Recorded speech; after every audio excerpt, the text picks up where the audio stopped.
All right, everyone. Hope you're all doing good. Hope you're all doing well. It's time for another episode of Speedruns From the Crypt, your bi-weekly horror hotfix. I'm your Scariest, and we are back with more horror gaming. Hope you're all doing good today. Before we get into the games we're doing today, just for a couple of announcements around the GDQ airwaves. First things first, you can tune in February 5th to the 8th for Back to Black, a 4-day speedrun marathon featuring black speedrunners benefiting Race Forward. You can use !schedule in Twitch chat to check out the event or visit gdq.gg/BAF to learn more about that. As well, I guess generally a hello to the YouTube side. If you're watching us on YouTube, consider liking, subscribing, and well, hope you're doing good today over there. You can catch any of the past shows, marathons, and you know, all the hotfix stuff over at youtube.com/gamesdonequick. Alrighty, so today we are doing vampires, specifically Vampire the Masquerade. If you don't know what this is, there's a couple of games out there that I think it's based on like an existing, I don't remember what it's called exactly, but it's like a tabletop RPG kind of thing, if I remember right. Anyway, there's a very deep RPG. There's a lot of, I guess, culture around Vampire the Masquerade. So I thought, hey, there's a couple of these games. Why not take a look at them? Especially since I don't remember if it was this year or the very tail end of last year, but there was actually a new Vampire the Masquerade game that ended up coming out. And if you've never seen runs of this, they are pretty tight. Anyway, we're going to be starting things off with Vampire the Masquerade Bloodlines Any with Vicetra. Take it away. Hey, thank you very much. It's a pleasure to be back on Speedruns From the Crypt. It's been a little while. Yes, Vampire the Masquerade Bloodlines 2. It was released in like the later end of last year. Lots of people were looking forward to it, myself especially. We're going to be doing any percent today, so any percent means that we're going to be playing specifically only as Fire, which is the main sort of action-y vampire side of it. On the other half of it, you've got a character called Fabian, and it's more like a noir detective kind of story. So the rule set is, for any percent that you obviously only play Fire, but you set the enemy damage, I think it is normal for enemy awareness, I'm pretty sure. No, that is casual, sorry. And it is just Fire. So we've got, I believe, everything correct. So once I've left-clicked on this character model here, choosing our male Fire, then time will start. So I'll count us down. 3, 2, 1, time start. And what better way to start a speedrun than an unskippable cutscene? I know Dangerous was in the chat earlier talking about most games nowadays do tend to have like skippable cutscenes, and to be fair, there are quite a few of them throughout this run, but you get like a 90-second sort of start to it. Yo, Astrid. Astrid is actually another person that's running VTMB2 as well. She's she's done Bruja, Toreador, and start sharpening axes. I can't remember the third clan now that she's done, but she's helped a lot with you need a firebrand. You know, like glitch hunting, routing, a despot, VTMB2. a murderer. Unfortunately, with the latest patch of the game, which is the one that I'm going to be running on, a really cool out of bounds tag halfway through the run has been patched out, which is a little bit of a shame, but there's definitely more. There's more out of bounds to be found.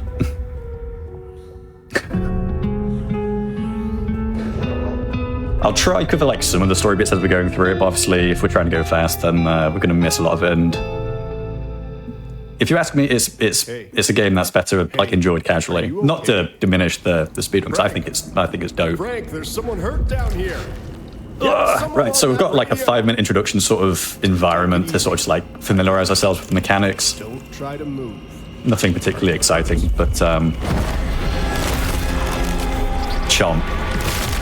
Okay. Casualty 1. Okay, so I know I sort of spoiled this for you earlier, just before going live, but we're going to be running as the clan Banu Hakim, which at the moment it doesn't have a time on the leaderboard, so regardless of how badly this run goes, we'll be able to farm the. I must be careful. Oh wow, world record reactions, and submit this as the VOD, so that's gonna be pretty cool. Just don't tell chat until later on. Oh, of course. We're just That's not my voice. My mouth, it's coming out of man. here. I know The back of my hand. the crashing on the way to Weaver Tower, like during the last section of the game. I may have a safe strat to avoid that from happening, which would be nice. Oh, that's the point. I should probably tell you. I mean, there's going to be a lot of mashing through dialogue. So if hopefully the microphone filter that we've got set in OBS is like going to filter the clacking of the keyboard out, but if not, then I apologize in advance.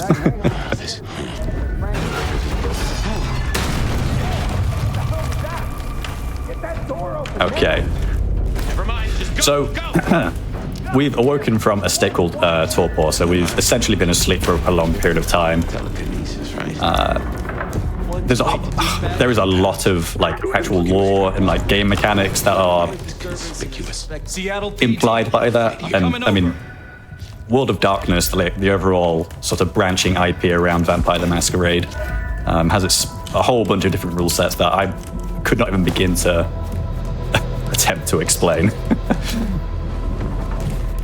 The tabletop, I've done like a one shot with a few of the pals, and I think I might have annoyed everyone that I played with because I was just like going off the rails the entire time.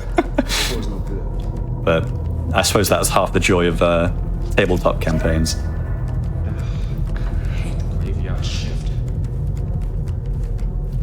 Oh, Nixus is here representing the Tremere. If you don't mind me asking, how old? You could, I mean, you could represent the objectively best clan, which is Nosferatu, but each to their own. In case you didn't notice, gonna bring the PD down on There will be some goofy movement tech once we get out of this introduction sort of section, which I think is probably like one of the few things people know about VTMB2, which is how silly it looks and how non-serious the oh, okay, that did not quite go as I wanted it to, but that's okay. So up here, okay, so that's the introduction area done with. So we're actually moving into the proper overall world map, so like Seattle. The year 2024. When did you? I have been asleep for 100 years. Bit of character and story exposition. You wouldn't want to be a Nosferatu? Well then. Come on, Nosferatu's the best clan. 21st century. Also, the best clan to run in VTMB1 if you want to speedrun there, which I highly recommend. And if you aren't familiar with the run, then we've got that coming up straight after this. So get comfy.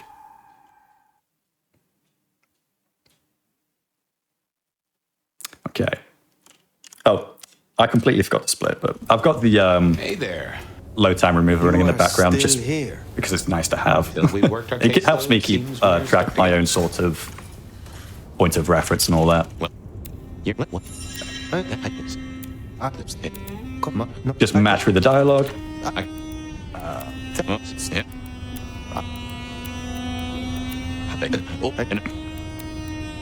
Man, I'm rusty. What?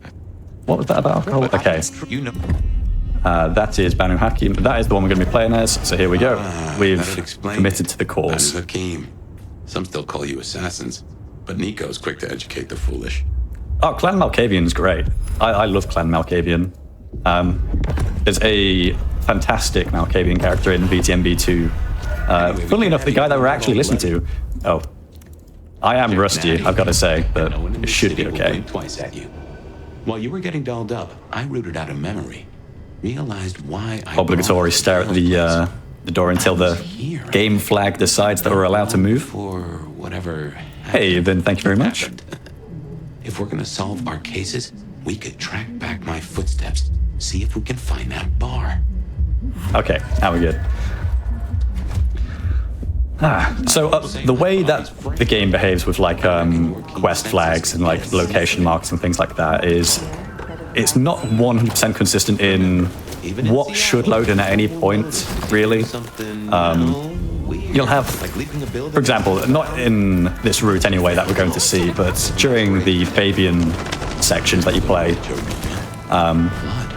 there is some like really important things that are loaded in that, you know, you're not supposed to be able to have any knowledge of, say you're like playing through the first time, but they're loaded in. And then in other instances where you're like, okay, I know exactly where I need to go and what I need to do, they just simply aren't. So got a lot of inconsistency on that, but that is not a good launch, but it's okay.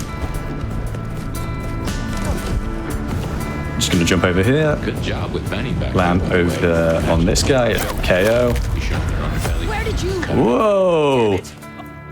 It's Bloodlines, baby! I just got stuck in the terrain. That's I gotta say that's a new one actually. That's I've not had that happen before.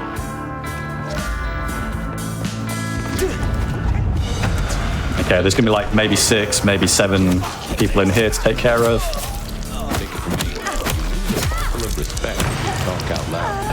And we go next. Something spooked the more sensible anarchs. We usually find a few here in the hole. Anyhow, I talked to someone the other night, right? Now the thing that people might know about VTMB2 is the movement tech is literally just drop kicking. Now, if you go to, like, you can chain these quite quickly and, you know, smoothly, and you can make some really good distance. Now, the problem with that is because we're on Unreal Engine 5, it's loading things in, like, as we progressively move through the map. So if we're going really fast, the game's going to be chugging along. Oh no. Okay.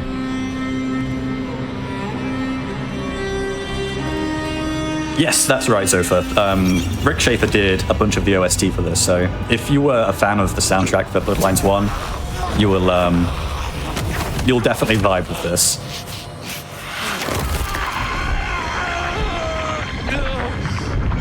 Yeah, it's a little funny. Like, sometimes you, like, contribute towards a Masquerade breach by moving around at max speed, drop kicking through the streets of Seattle, and then other times it won't be a problem.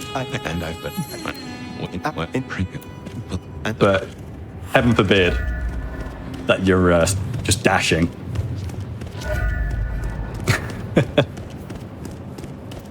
Okay. Fortunately, there are going to be some like quest points in the top left of the screen that You have questions. give some kind of indication on what we're supposed to be doing. So we're going to be meeting a character called Lou Graham. And she is the former Prince of Seattle. Don't really fancy my chances with a Masquerade breach there, so let's just go ahead. In the middle of town, Weaver Tower. I suppose, as you might expect, Lou. It's goofy movement, like it does feel good to pull off. Should work for you. It's close enough to bunny hopping that, you know, we can welcome it back and call it for what it is. That's right. I reckon you'll do well with her. Just keep your poker face. I'm sure she won't eat you. Obligatory cutscene. Unfortunately, we can skip this. It's one of the few in-game cutscenes, as it were, that can actually just be escape keyed through, which is great. Are you with me? I saw what you saw, but we're here now. Pay attention. I really need to like actually lock in a moment and just not lose like 500 seconds to cutscenes.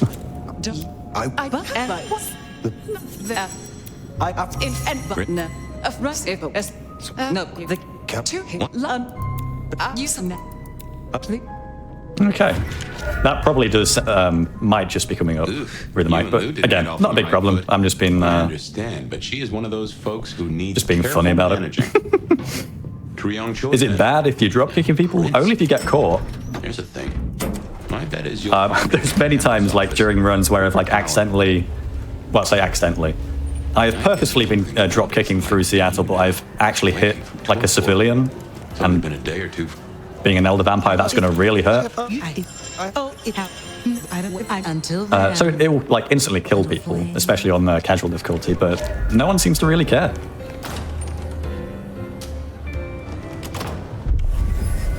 You don't like the sound of male fire? That's surprising. Honestly, the voice work in this, I've really, really liked. There's not a, honestly, there's not a great deal of VTMB2 that I don't like, if I'm being totally honest. Not often Isabella thinks someone's worth talking to. She mostly ignores me. For that, I'm thankful. That's the place. Weaver. Okay.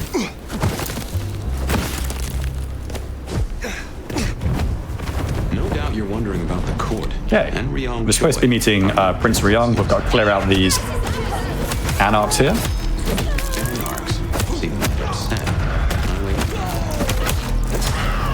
Okay, cool. Oh, that is gonna hurt. Because we're playing on the casual difficulty, which is, you know, the agreed rule set for these categories, we do an obscene amount of damage. We do actually feel like an elder vampire, which does raise the question of, like, without spoiling too much about the story, how do I put it?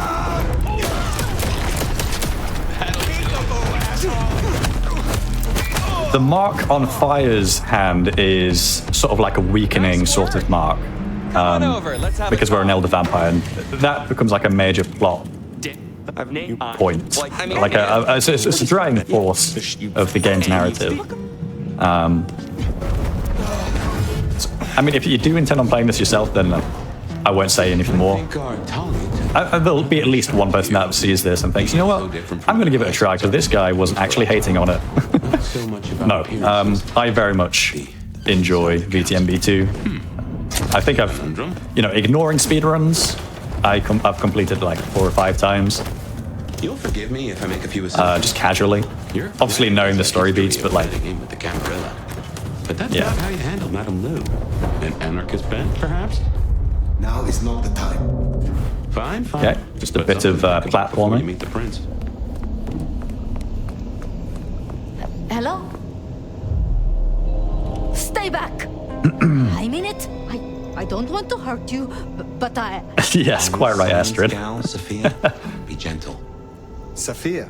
Like, important people to the narrative of the setting, you can just skip through, but this one Tremere researcher, absolutely imperative that we can't skip her dialogue. Yeah, Lou. Or at least, you know, some of it. I see. Well, if she sent you... But, wait. You... No. I don't know if it, like, come across that, like, as nicely on stream, but, like, the actual visual fidelity of the game is, like, it is gorgeous. Like, the setting, the character models, the animations, it's all very, very good, if you ask me. Scholar. Yeah, I mean, I have obviously played a lot of Bloodlines 1, both casually and speedrunning it. So I've I won't keep you. You know, like most people will be comparing the two titles, 1 and 2, and how they play, and, you know, like how good they are, to boil it down to that sort of thing. And if you go into Bloodlines 2 expecting it to be more like Bloodlines 1, or it's like a continuation of it, I feel like people might be setting themselves up for failure. But I just think it's a really fun game with some great music and, honestly, all around enjoyability. There's less than I would have liked. She used a lot of big words with little substance. Mash, mash, mash, mash, mash.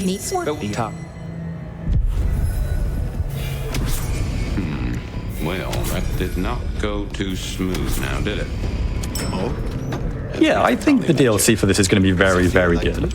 I'm actually really interested because the DLC that we're going to be getting for VTMB2, which I do believe is going to be paid DLC, so I won't comment on that, but the 2 characters it's going to be about, Benny Muldoon and Isabella, are 2 characters that we meet early on and are, spoiler alert, disposed of pretty early on as well. but they're a part of this grander machination to the game's central story that I'm really looking forward to see how that is actually expanded on. Because that was one thing that I did feel like was actually lacking in the game story itself. Like, what were their motivations? How did this all come to be? And seeing as they're going to be looking at those characters specifically in the DLC, I'm actually optimistic about that too. You can indeed pick your clan, yes. Okay, so that is Night 1 done, which is good.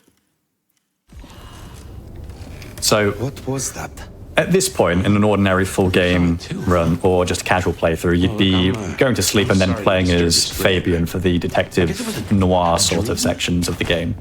So there's going to be some context to what Fabian's saying in our head that might not make a grand deal of sense from what you've seen from this run, but don't worry about it too much. Kitty, my sire. Hector, my both. Ooh, I also forgot to skill To meet the prince. during the wake up, but that's okay. The place we just drained, actually. Maybe that's why it was on my mind. The only, if I can be so bold, the thing that I would say is mostly a letdown for me with VTMB2 is no playable clan Nosferatu, but I can see with how the story is and how it's written, why it would be difficult to like actually play as a Nosferatu given. But because the rules are also different between Bloodlines 1 and 2 in terms of like actual World of Darkness rules, I guess, and how the Nosferatu are handled, I can also see the arguments for why it should have just been readily available on day one. But I digress. We're hunting down Benny Muldoon. I am full. I did not interact with the quest flag. So, hey, you know how I was talking earlier about quest flags loading things in, even though I know where I need to go? Yeah, this is an example of that. Because I did not interact with this body, The sheriff has been busy. what I needed to load in had not loaded in. And I know I am fully blaming 3 a.m. on this. Yeah, the first one is great fun. Okay, we're back on track. Back to normal, nothing happened, we're Gucci. So, dispose of all these guys here.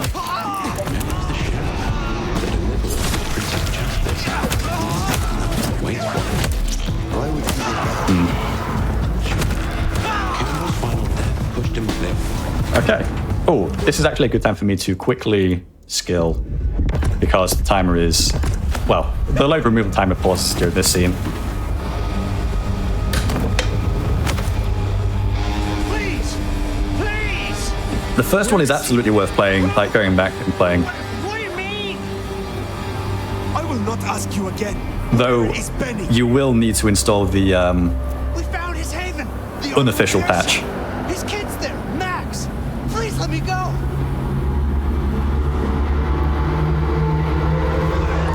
Dying Light meets Cyberpunk. In terms of like setting in like fluidity, I can definitely see what you mean by that. Makes sense. It's not far.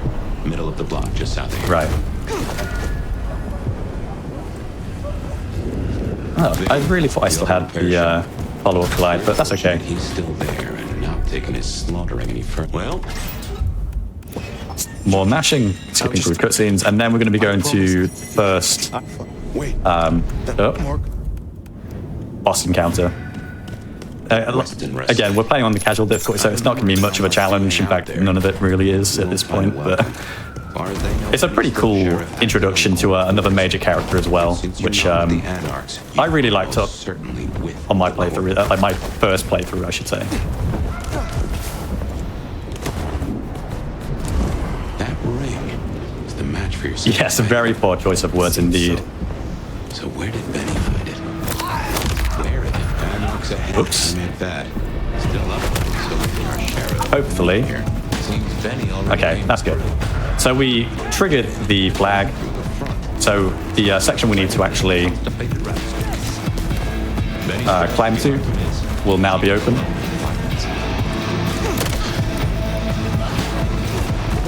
You would not be able to come in here if you did not attempt to open the door and get that warning from Fabian.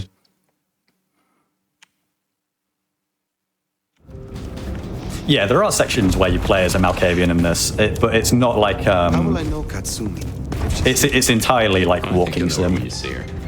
And these folks will pay for It works in a way, I think. This is taking too long. So we go down to the basement. Take his goddamn throat out. He stays in one piece. Soon he gets here. Can't go missing. Okay, just sneak through here. What's that? Oh, man, these frame drops are wild. I smell something. Oh, one thing I didn't mention is that we actually have I think we're close. telekinesis in this, which I think, if my browsing of the White Wolf wiki is correct, or, you know, just doesn't fail me, is technically a potence discipline, or a potence mastery, or... And potence is sort of just like superhuman strength, so it's sort of like physics manipulation, I guess. That is not what I wanted to do, but I'm sure that works.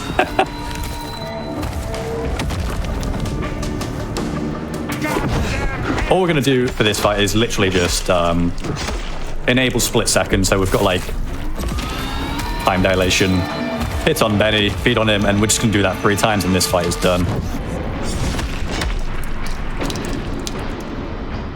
Okay, whenever it's ready. And job's done. So that is the now former sheriff. Why am I being attacked?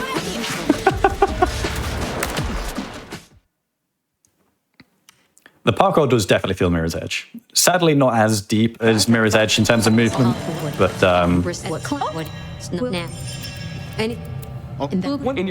those are some really, really cool speedruns to watch as well, actually, Mirror's Edge. Huh. Well, I expect the Ryong to be upset. I did not expect her to. Okay, so I think... This will make our investigations easier. Oh. But there's a phrase. If I'm thinking right, we now have Sheriff. a bunch of fetch quests. Well, we've got a singular fetch quest, and it's very RNG dependent, so pray for me on this one. We're going to have to get Lou Graham 3 suitable meals.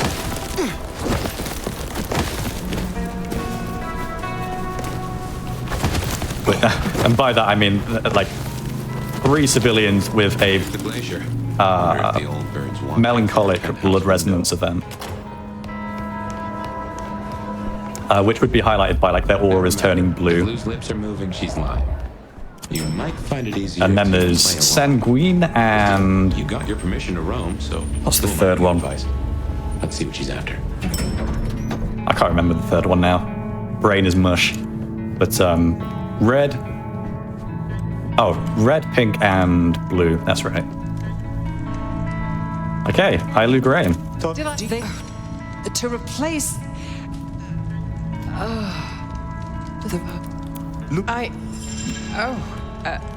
Okay, let's hope for some Astrid luck where we get like all 3 meal tickets like right outside the front door, because that'd be perfect, in fact.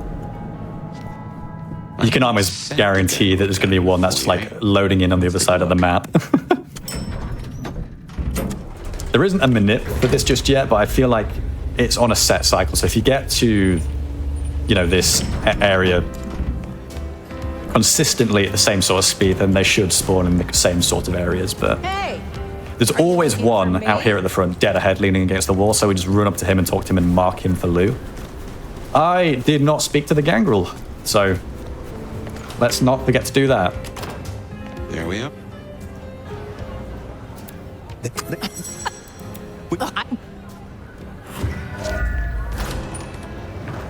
The good news is, this run is going to be very easy to beat.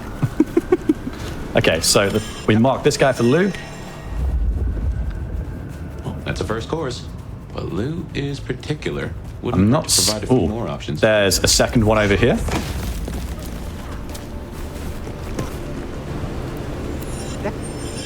Okay. Any more for any more? Good. Just one more should have us covered. Let's look around. I have a feeling I know where the third one might be.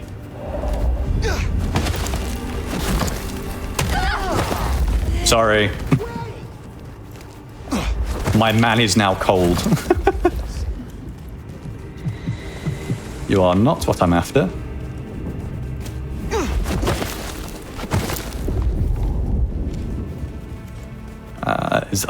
Is that blue? It's not the easiest to tell because the whole backdrop turns sort of two-tone, actually.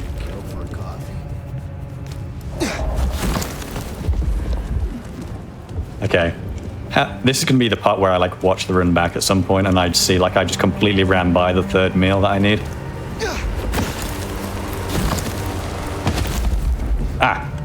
Okay, we found 3. That is our feast found, I reckon. Okay. Not good, really, by any means, but it'll do. Back to Nyx. Let her catch the scent before they fade. Yeah, that's what I mean by, like, the movement is kind of goofy. Drop kicking around the place, and by and large... Her royal what? Man. Let us leave this gangrel in peace. Okay, let's go speak to Katsumi, which was the, We should give Nyx time. the person that we met after defeating Benny. The one with, like, the branded face. Now what'll it She's a really cool character, actually. For the home of Katsumi's place. Worth checking in. Alright. And she's got this cool little club down here. Well, hope if it the ain't the anarchs new are feeling sheriff in grateful. town. Didn't it? What help? From the consignment. Something. I have this idol. Okay, so what Katsumi's asking us to do is basically just go take care of a bunch of Stevens then. rogue I thought anarchs. Katsumi would turn the gun on her own folk, but here we are. If you're unfamiliar with BTM, like overall, there's a few factions like the Camarilla, you've got the Anarchs, you've got the Sabbat, and all these different factions pertain. They all have like different views and beliefs on the existence of Kindred and like what their role is, whether they're all like Getting close. whether they should hide in the darkness and just, you know, live out their undead lives as secretly as they can. Others think that the Masquerade shouldn't exist and we should all be like very open, proud sort of predators.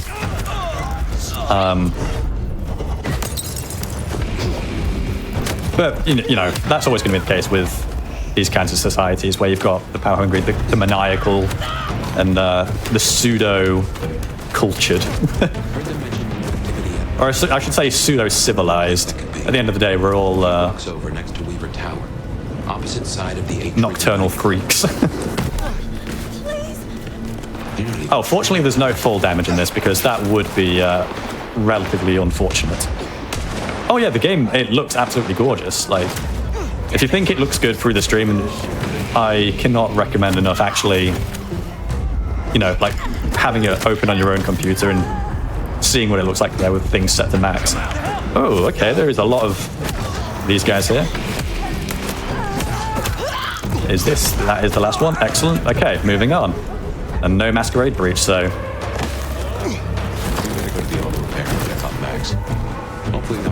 That's not too bad. It's pretty easy to get a Masquerade breach in that park area because there's a lot of civilians as well as police officers that, as you might imagine, killing uniformed officers, it doesn't bode well for one's safety when they're trying to stay hidden. Okay, so this is the last... Oh. Okay, that. Excellent. Not bad. Okay, check back on Max. Mash through dialogue once again. Oh, now after this, we immediately have to report to Katsumi. And then we'll go to Sophia. And then we've got not so much a fetch quest, but we've got to like rescue a couple of her ghouls. We should get back to the home wall. Let Katsumi know the job is done. If that doesn't dill or pickle, I don't know what will. As for Okay. Maxwell. Kid's gotta learn and realize he's not a kid. Ooh, that was sloppy, but that's okay. All right. All you. Oh, I've been giving her relatively mixed signals, I'm going to be real. I said, oh yeah, I can be your friend, I'll help you. We can work together. Favorite lick right now, but And we want to go to Wake the Dead. Good call. If anyone can figure out the puzzles written on your body, it's Sophia. Oh, that is not the way to go about it. This is a really weird route that I've taken, but I'm just going to roll with it. Okay. Oh, I did not mean to do that. But I'll bet Sophia's there, buried by. it's pretty cool tech that you can do with the dropkick as well. You can like launch yourself off terrain I reckon if you really need to. There's a really cool one outside like Benny's compound, where you could sort of just like launch yourself up to the next floor by just like drop kicking the floor that you're actually standing on. It's goofy. How so? This parking garage you mentioned. Oh man, frame dropped her. Where we first. Unreal Engine is having a moment. Oof. I don't know how much of this you guys get up like forced to witness, but anyone that's ran this, well, you don't even need to necessarily have ran it to realize or know what I'm really referring to. Oh, that guy's there. It's one of the major criticisms, but one thing I will say before people jump on the hate train, I think the devs did a fantastic job with VTMB 2, and I have to absolutely applaud them for maintaining and supporting the game after release. I know that sounds like a weird thing to give a company praise for, because like obviously they should, but VTMB 1's release, it only got one official patch, and then I think it was the publishers wouldn't let developers actually support it further than that. For whatever reason, but that's quite bordering on ancient history by this point, because that game came out like, what, 22 years ago at this point? Looks to be another event. Yo, Archie. Hope you're doing well. Hello? Yeet. Ah! Sloppy. That's okay. Right, so this is the third of Sophia's ghouls that we've rescued. We'll return to her, let her know that the job is done, and then we can go rest up for another night before that blazing fireball starts raising up again. Intel on the core. Oh, that was Taking them to unfortunate. New York. New York has a heavy Tremere presence. It's kind of a straight line from where we get the last ghoul to where we need to go, so misaligning like that was a little unfortunate, but it's not a big deal. End of the day, drop kicking around the place saves so much time overall.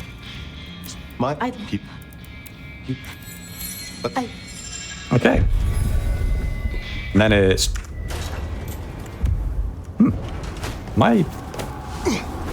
I've sort of lost my bearings here. Okay, no, we're good. Poor Sophia. It's always a shame when you lose an old hound. You take me mean it. But she'll honor your agreement. I've she'll be hankering for this. unfamiliarized myself with... Wow, really unfamiliarized myself with the streets of Seattle, clearly. Well, All right. that's your sheriff duty scene too, and I can feel that old fireball lurking on So that the is... horizon. well, I guess technically night 3, but I'm calling it night In your 2. own time, of course. Done, which is great. And then the next chapter is boss-centric. I mean, I don't like telling Fabian to get stuff, but it's... we can't go through all the dialogue for now, just take up too much time for no reason. Well, rise and shine, Sheriff. About time you clocked in. See what the prince has lined up for us tonight. Okay. You have nothing to say about your memories? Well, that was a lineup of faces from 100 years back. Something's pulling them out of my past. I just love the voice actor, man. Oh, this is Tolly. We met him earlier. He's a Nosferatu. If it wasn't she might be like new to this prince thing, but the kid's very swinging visibly the hammer obvious. right now. Don't piss her off. the Nosferatu are very much characterized by looking so freakishly hideous that their very existence being seen is a masquerade breach, because nothing human could look as terrifying and horrific as that, other than the work of, like, you know, something that has died a death long ago and yet still walks. There's Adrian. Fancy feeding ground for a fancy dame. Oh, you've probably already realized, Astrid, but once you've got the momentum from the drop kicks, you can just chain it with normal jumps, and you'll largely maintain the momentum. It's like baby's first bunny hop. Okay. Oh, my W key stopped working for a second there. Oh man, that is awkward. Okay, there we go. Hey, focus. We have a job to do. Yoink.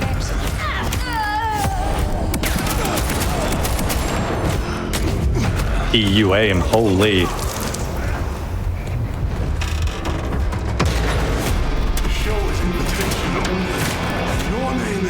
Okay, so we've got like this little section here that we're largely just going to be running through, providing I don't forget the pathing I need to take. Or get knocked down by a shotgun to the face. That hurts.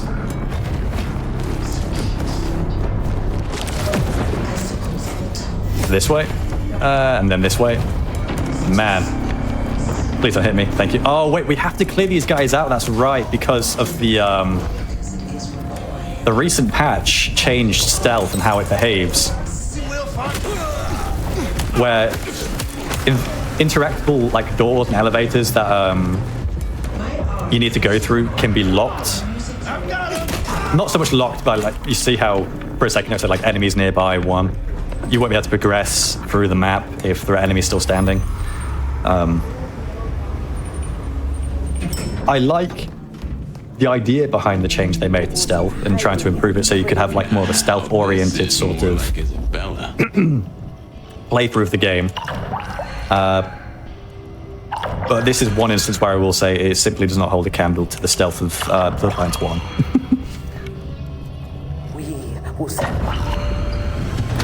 Yes, I'd say it's pretty good life advice. Avoid that if you can. Okay, a nice little cutscene here, or at least a momentary cutscene so I can like take a drink and hydrate my throat. What's wrong? I feel... Fire? Fire, you alright? She's done something to me. Alright, so we get a pretty like unsettling sort of environment here actually, where you've got Take care. all of these like husks of people just bobbing around to the beat. I will grab these. Oh, and then they will attack us as well. Our job is literally just to clear them out. And they'll like attack from some random part of this circle, so I find it easier to have vampiric senses enabled and just run around in a circle pretty much. It might not be the most efficient way of doing it, but to me it feels like a sensible way of doing it. Because if they hit you, you can also get stun locked, because for some reason blood dolls have the ability to stagger an elder vampire. Even, granted, we've got like a weakening mark on us, but we're still generations and generations stronger than everything here. They drop to the ground, we move on. What has she done to these folk? This level of control, the ghouls, the blood dolls. Okay, Schmoodman. Yeah, it's a goddamn cult. Jonestown. Time for a jammer.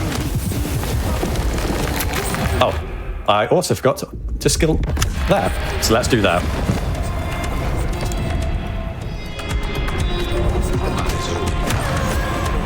Now, I was like labbing something the last time I did a run, which was just to sit in this corner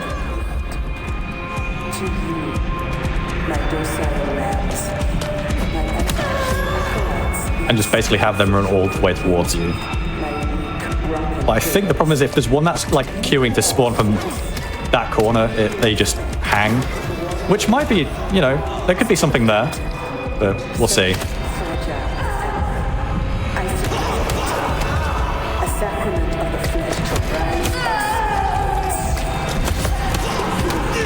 Oh. It does feel like the AI won't actually follow you into this corner too far, but...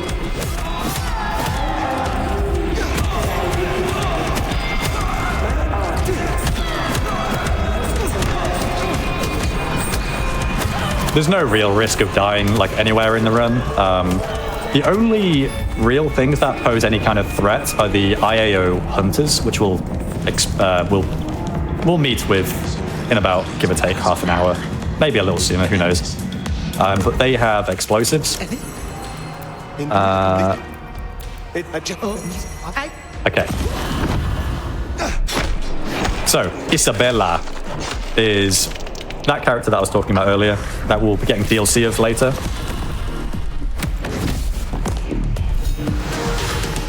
Another neat thing is, ordinarily, you'd have to fight a bunch of her ghouls, but if you destroy one of those light, like the strobe lights, it'll aggro her, and she'll just instantly come back onto the field, which is great.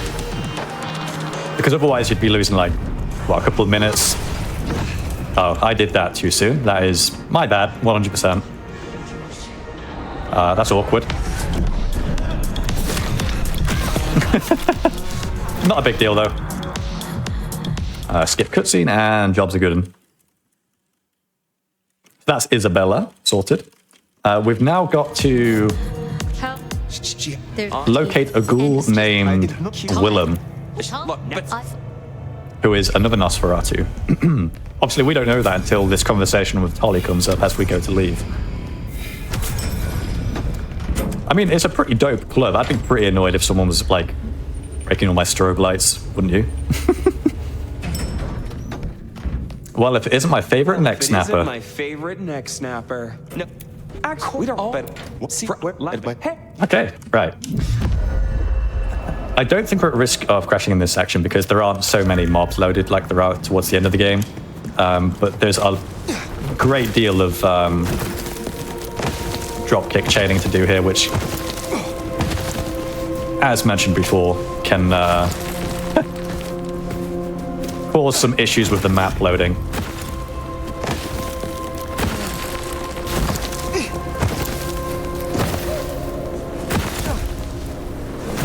Oh my god! The frame. Look at this, dude. Jesus H. Christ on a cross. The frame drops. You could see it loading in real time. That's nuts. Please move, thank you.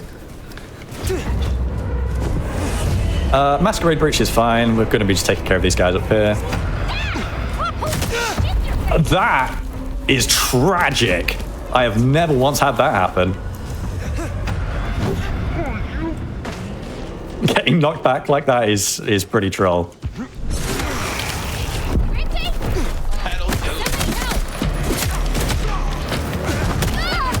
So, you know how earlier I was talking about there's some interactable doors and stuff that if there are enemies around, it will stop you from being able to like proceed. This is one of those areas where I lost like 2 minutes having to backtrack in a previous run because I didn't kill all these guys.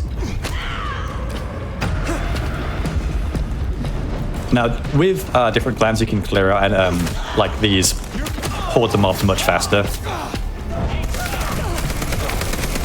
Firearms are pretty good generally.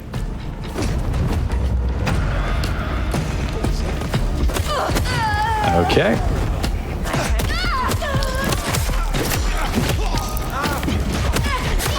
Was that a MP5? Woo! Oh, hey, that's where you are. Okay, that should have been all of them. Oh. There's still one nearby. Where? Are you kidding me, dude? They're all the way up there, and... You see what I mean, dude? Like, this is dumb.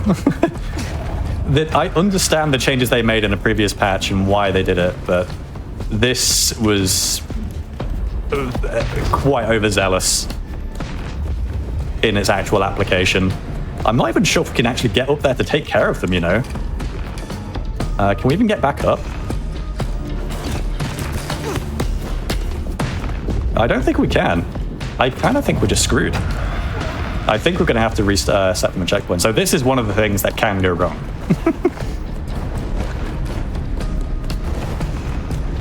We will just try the door again. If it's still locked, then I'll reload from a checkpoint. But they should not be... Yeah. Okay. I guess restart from the checkpoint. How far back is this going to set us, though? Okay, it's not the worst thing in the world, but definitely not ideal. And people say... well, what I should say is, people were worried that the Chinese room would not create a faithful Bloodlines game, and here it is, riddled with bugs.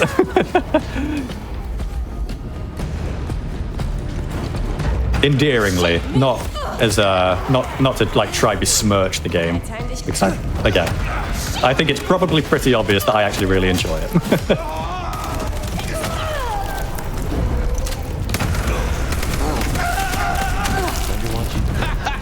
Okay, so now we get, that's how it's supposed to work. You take care of the mobs, you can break the padlock, you can proceed. So hey, you got a demonstration of what can go wrong with the run. These switches familiar. That was a little slow. I'm not sure that's going to work, is it? Okay, that's fine.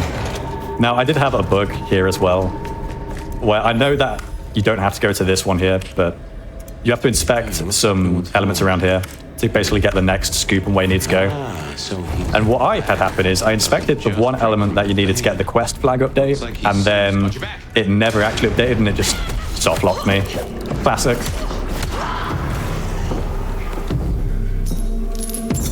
It's not Bethesda. Yes, you're right. So honestly, I do feel like I am probably like what 2-3 minutes behind or something, but this is not a big deal. Ugh. Okay, that's unusual. Okay, so we're going to check for Willem at Wake the Dead Cafe, but in fact it's going to be Sophia who informs us of his whereabouts.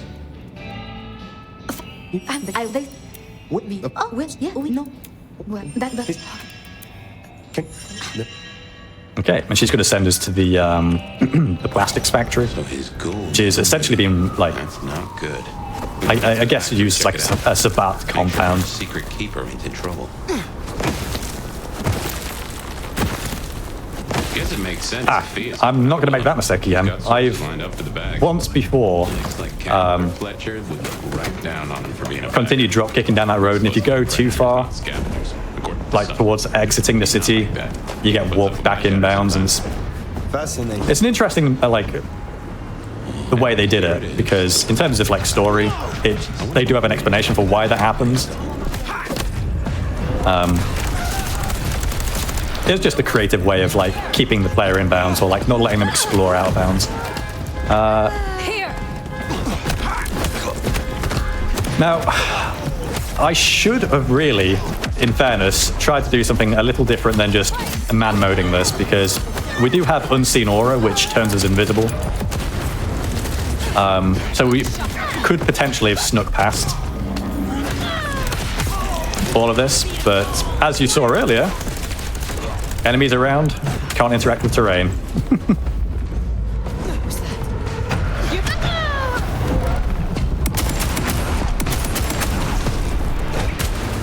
Kind of disappointed that missed, but... Okay, we're good. I reckon they're here for... Thank you for the good luck. Let's take care inside. Yeah, we're a few minutes behind, but it's okay. So we're now going to be fighting Willem, another Nosferatu. Hard cases outside, and He's a character we won't get to see much of, unfortunately, but... Well, this is about as tiny as my office. a simple bit of walking sim for a moment. A slight breather, if you will. Music. That's a blast from the past. I'm sure I heard it way back. Oh man, I don't like this. Okay. And there he is. And there he is indeed. Good cutscene. Sorry, homie. What now I have to do? And he's going to basically put us in a hallucination. Oh, well now. So we think we've been teleported back Some to, kind you know, of the start of the plastics factory. Teleportation? Nosferatu don't have that power. And it's at this point you start to More critically, why? you start to realize the overarching plot of this is the Sabbat is very much involved in Seattle. And not just that, but with weakening us as the Nomad.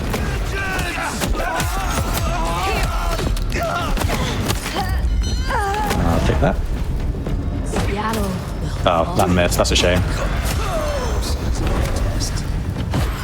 But that missed as well, brother, please. What is my aim? Is it you? It's not you. It's going to be this one up here.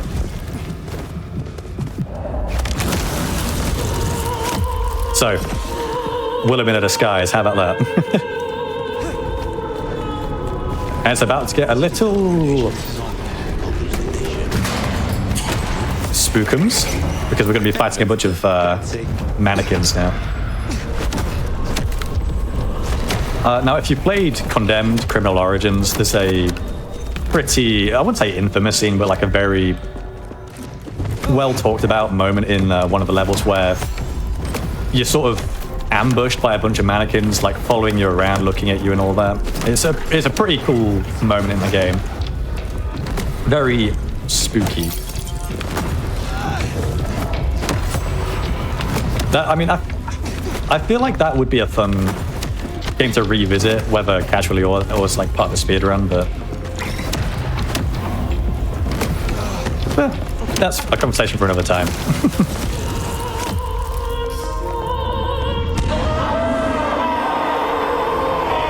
Okay, so this is going to be the last version of the hallucination from Willem. And all we're going to have to do in this final section is find these, I guess, gramophones? Are they gramophones? Oh, this way.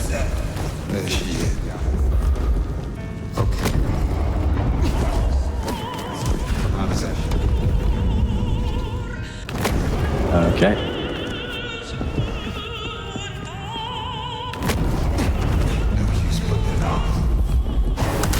And boom.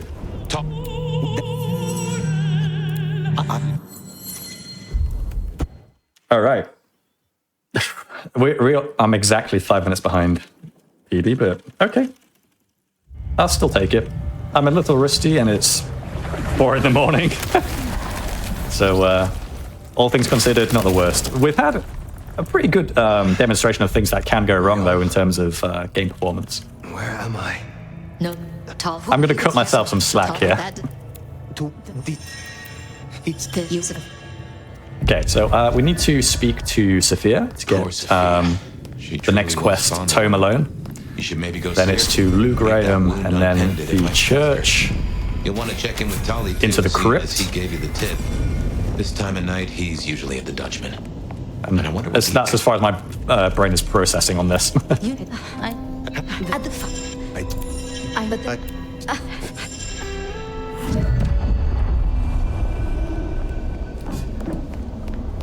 Truly nocturnal, yeah. I've got the blinds like closed and everything. All this light you can see in my webcam is entirely artificial. There's no shame. I'm sure you got plenty going for you, being the nomad and all. Do you know what happened between Sophia and Luke? I just like the quest marker. Ask Lou for the forbidden books. Worse at hiding how she The feels sacred about it. texts. Okay.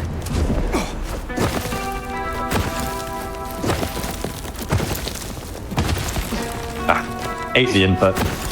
Unfortunate. I've forgotten that's how I met Will. Losing his sire to the rebar killer. Willem's garden is the one behind these dreams. It seems so, doesn't it? Oh, this means, sorry, I just remembered where I'm at in the run. It means we're soon going to be going to the underground, which is my favorite section of the entire game. I wonder how Nick's got along with your... It's like this overarching story that really cracks the wider conflict of Seattle open, narratively and in terms of gameplay as well, actually. Because littered around Seattle on top of rooftops, you can find Thin Blood, Kindred, that are like rogue anarchs, and they're just like, they're problem. But when the hunters turn up, the IAO, they'll be fighting each other on the rooftops, which is pretty cool. Obviously, they'll attack you as well if you go near them, so... Yeah, the dropkicks are dope. Shout out to D Cosmic, who initially linked me to... there was a tweet demonstrating this movement tech for VTMB2 like soon after it came out. Like, that looks cool. So shout out Cosmic for showing me the ancient movement tech. Although he hasn't, I mean, I don't think he'd ever run it. Books, though. As for Lulu's episode, you've seen her vulnerable. Okay, right. Here we are. The crypt is down in the foundations through the church itself. Heading to the crypt. I guess where you'd expect to find a crypt, right? You tell me. It is your religion. Well, I mean, I don't really call myself a... Yeah, never mind. I know what you mean. My only request to, well, I say my only request. One of my main requests for the devs, in the event that anyone from the dev team ends up watching this, or any of my runs, is please, if you can, convince your bosses to let you just work on like engine optimization, like a month or two, because that is like one of the major criticisms I've seen people have with VTMB2, where it just like it runs really like janky on their PC, and I've got a pretty monster spec PC and mine's struggling at times, so I mean I can understand why people have difficulty. We can deliberate about that and what it means later. For now, we should get back to Sophia before more. I love how I've just like sort of adopted the platform. Just like, hey yo, hi devs. So, were we followed, or did Lou send updates after us? She knew where we were headed. Woo! Okay, clean. Though. I'd lay odds those boneheads were the same flavor as a... And I didn't forget to pick up the book, so that's good. And what to do? Okay, where next? Ah, the Dutchman. Oh, that's right. No, I'm going to do Katsumi's mission first, because it's A, closer. And I do feel like this is the better one to go for. But don't drop kick the officer. What? Or the tree.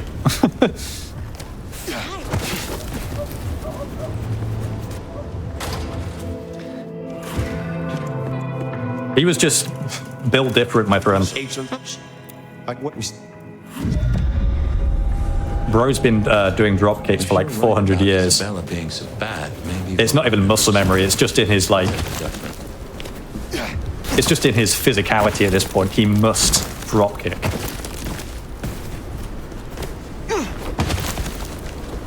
More than he needs to feed, he needs to kick. Let's hope he makes a better. Yeah, it is dope tech. Like, here we are. Let's find out what's for me. It definitely actually sold replayability on this for me, because you don't have the option to like no clip around the map and just move around faster and stuff. So yeah, that's right. I'm going up here. Losing my focus a little bit here.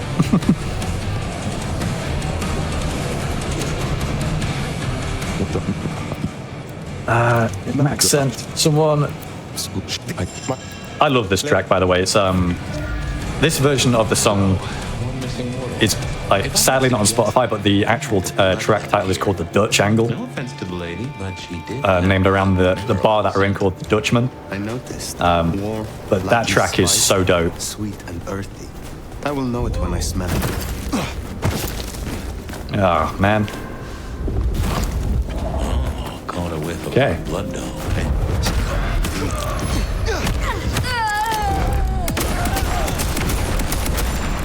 This bat seemed hell bent on getting her back. Did he? They really not see me? Oh, was that a Zephilium? That is all of them. Okay, maybe not. Let's find her girl. Verona. This conversation's so weird if you're like running through it, because you're like, how do you know each other? Verona is a blood doll that was in Isabella's club that you can meet and, you know, get acquainted with Let me know the information was earlier in the game. Why would this bat store up so much? But within the context of the speedrun, it makes no sense that we know who she is. And her, us, for that matter. They want to destroy them as they slumber. I do not think this is about the antediluvians. Found what you were looking for, Sheriff? Sure did. No. Well, anyway, what do you say we find Tolly? Okay, yes, Tolly. So back to the Dutchman. And hopefully I don't choke, because the mission coming up is we have to sneak into a police station to acquire some intel. Now the problem is if you get detected, obviously it cuts you back to a checkpoint and you have to try again. And if you fail, time loss. Time loss bad. You need to make time back.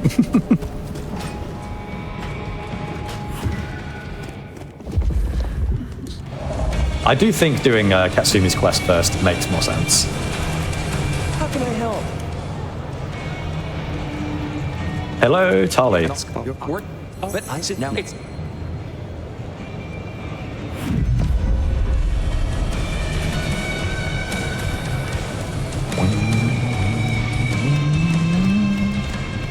Okay. Retrieve Benny's blackmail book from the police station. Yes, sir. Back to the old stomping ground, huh? I wonder how Seattle PD are managing. No Benny. So we do have unseen aura, so I might have to use that here. I'll bet they won't even have I don't know if it's really necessary to use it necessarily in this one section, though. I think you can just sneak around You're not supposed to be here. in plain clothes. Not like you Well, say snooping plain around. clothes.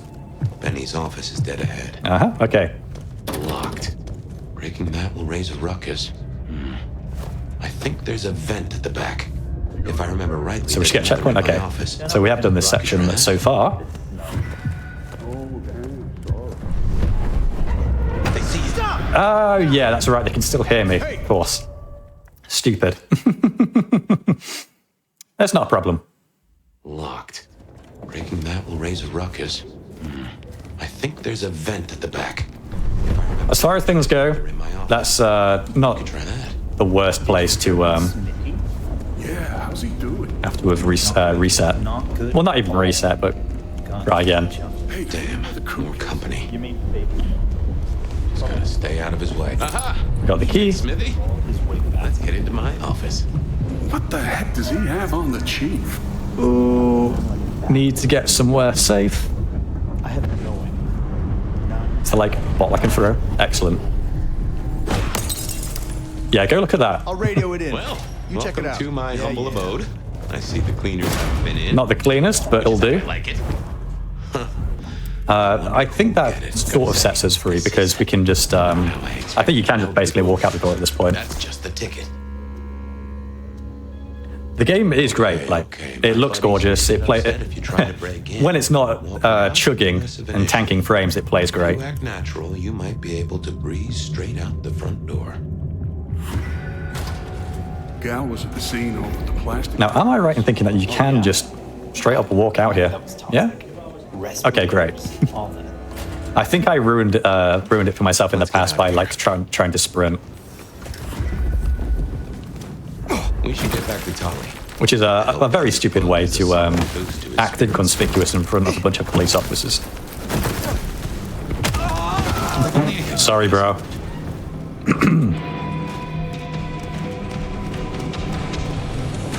Okay. How many victims does that make of a drive-by drop kicking now? Like 4? How's what? Last bit of this is the shoot. I wrote. Well, tell him. All right, that is night 3. Done. Back to the Haven to rest. That's everything that was on the docket. Should think about heading back to Dale's place.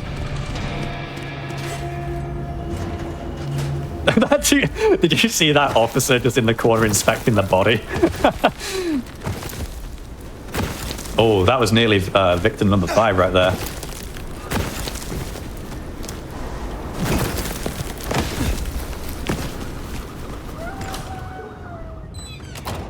Ah, man.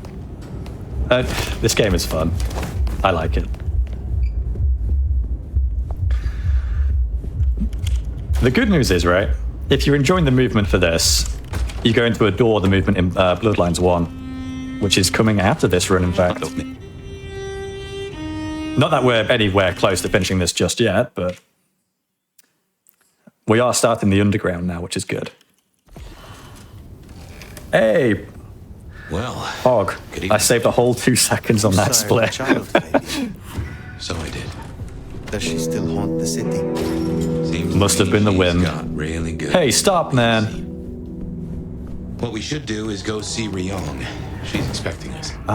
You are not Yes, curious. she sends us on Always, but whatever happens now has to be her choice. on the underground quest with Nyx. As above, so below.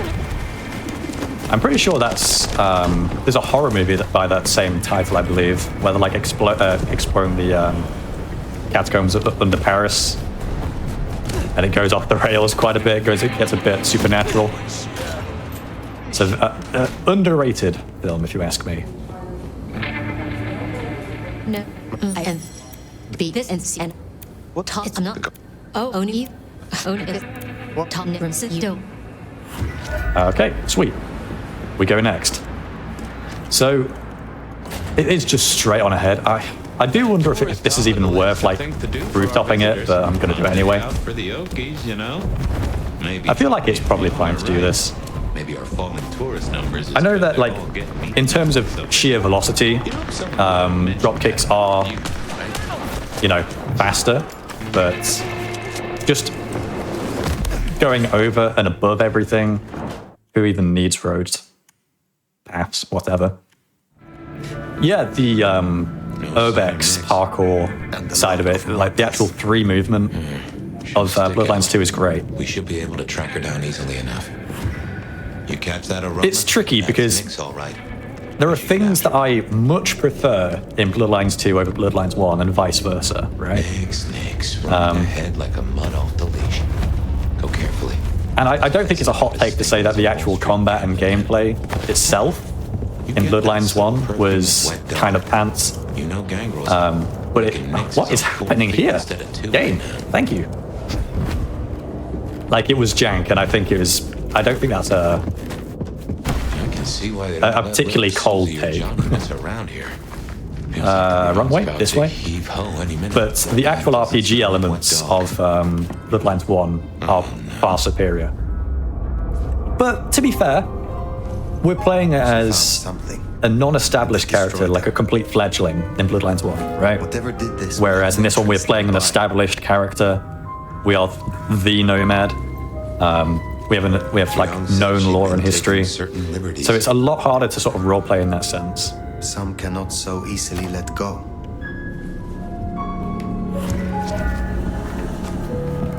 If I was a We could very easily get into tangents about Bloodlines 2 and its reception, but we're going to try and keep that to a minimum, really. So let us find it. Took the words right. I say try and keep that to a minimum. It's me that's instigating all of it. Okay. Into the underground. Oh yeah, the voice in our head is great. That's a character called Fabian, which you do actually get to play as in the full game. But any percent we're only playing as the action side, so. No. The only But Fabian's voice actor is tremendous, like absolutely goated if you ask me.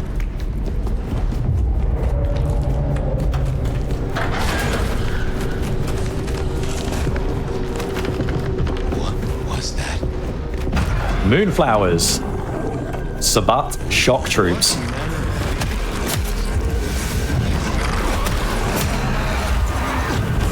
What happened to you, buddy?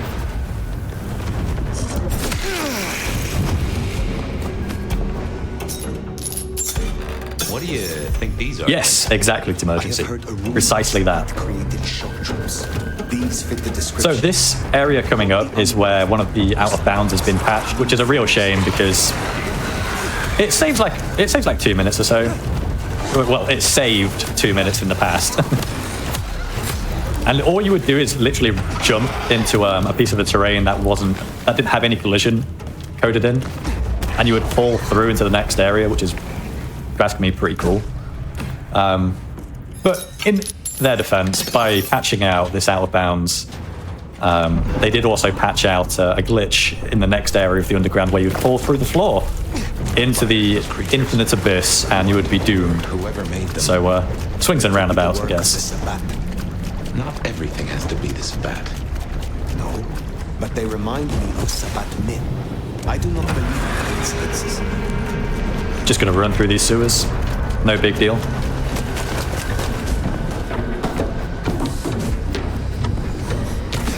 I did not mean to do that, but that's okay. And what, might I ask, is an unburned exactly? The Tremere may know more. What I know. Can I still do this is the question. They are fledgling kindred. I can. Excellent. Okay, buried, cool. Then raised from the mass grave by a ritual, shorn of names or memories. Oh man, this area is Well, that's just tight movement. dandy. Okay, first introduction to the IAO hunters. Skip the cutscene and fight time. Slip beneath the soil. He is here.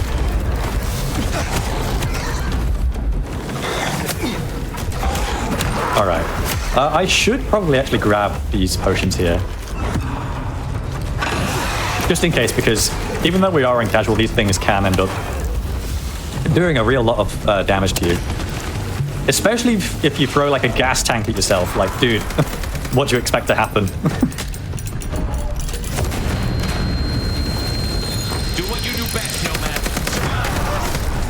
Yes, I agree. Patches should be around the average casual player, rather than like a very specific demographic. And I would argue that the out of bounds that they patched out was cheapening the intended design to the casual player. So I don't necessarily disagree that they did that. Oh, this is getting a bit chaotic. Okay. I've had enough.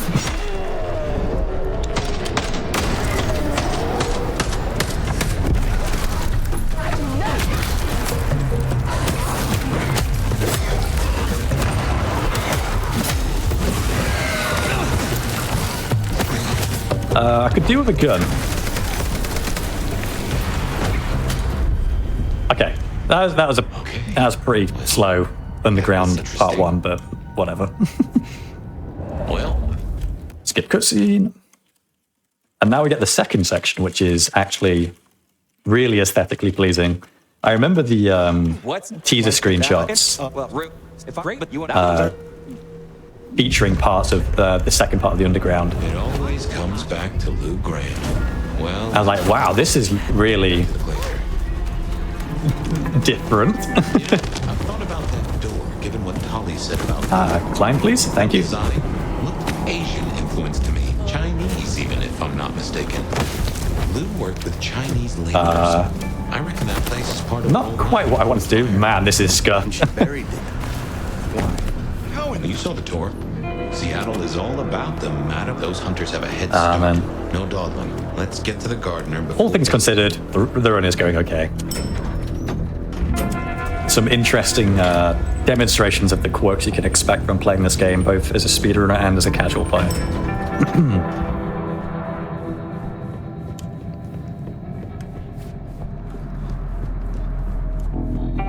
Mr. Ekdices, have you been able to play Bloodlines 1 or 2 yet? No, I've actually seen a good amount of the run of 1, and I know the drop kicking thing in this game. No, it's been on the backlog for a while. I've always heard very good things about the first one. This one, I just saw the clip of the guy getting punched, and well, the run looks neat enough. And I'm saying it's like I don't know why people complain about this game. It doesn't look bad. Yeah, I'm like I'm going to go ahead and call myself VTMB2's strongest soldier because I will defend this game to the end. I think it's one of those things where people had set themselves up for failure in terms of expectations of what it could be.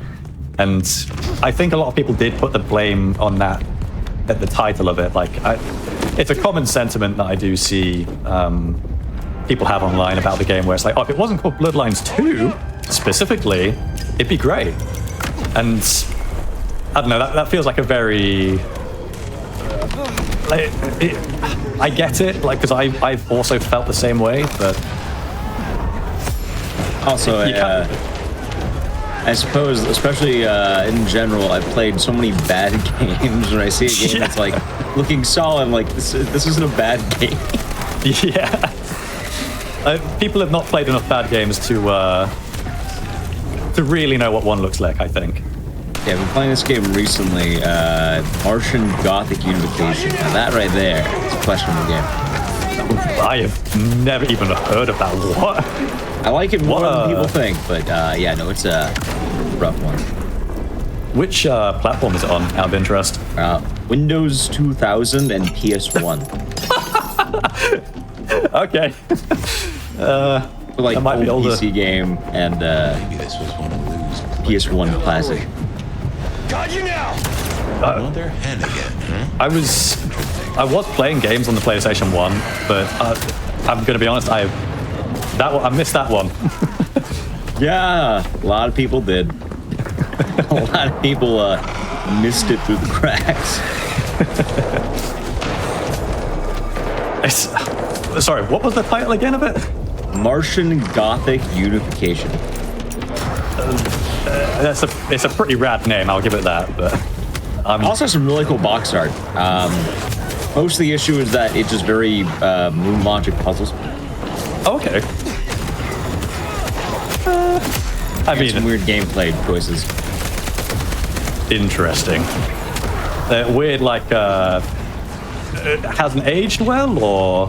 If you have you have players 3 characters, if they ever enter in the same room, you immediately die. Oh, right. Okay, that seems reasonable.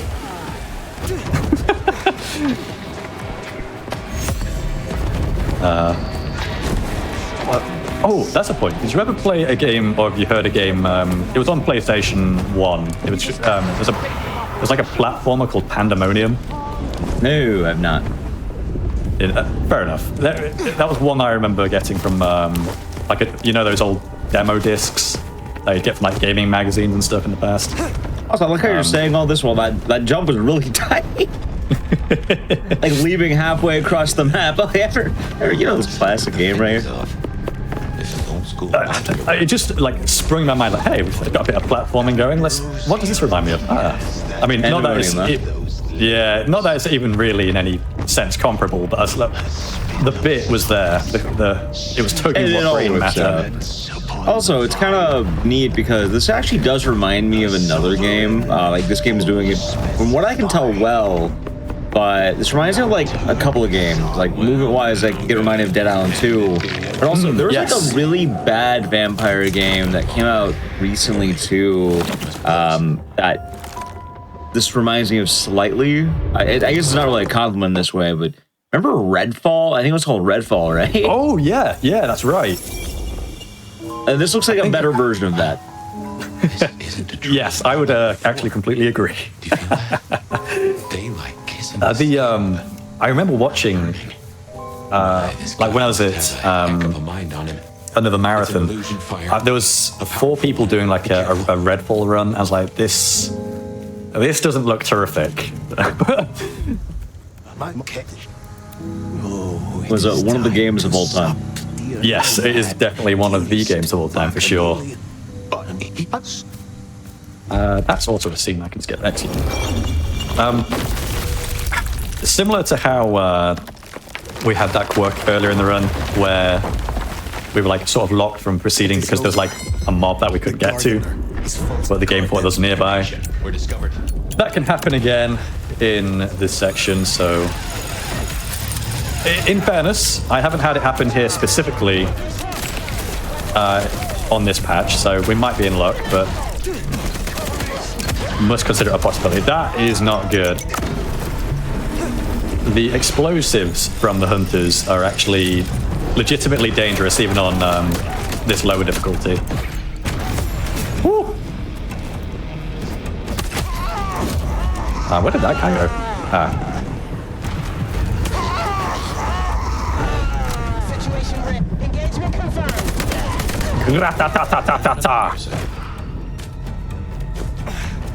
Okay. So we've got one last wave of these guys spawning. There'll be 4 that spawn at the top as well. So we'll clear out these guys first, hopefully.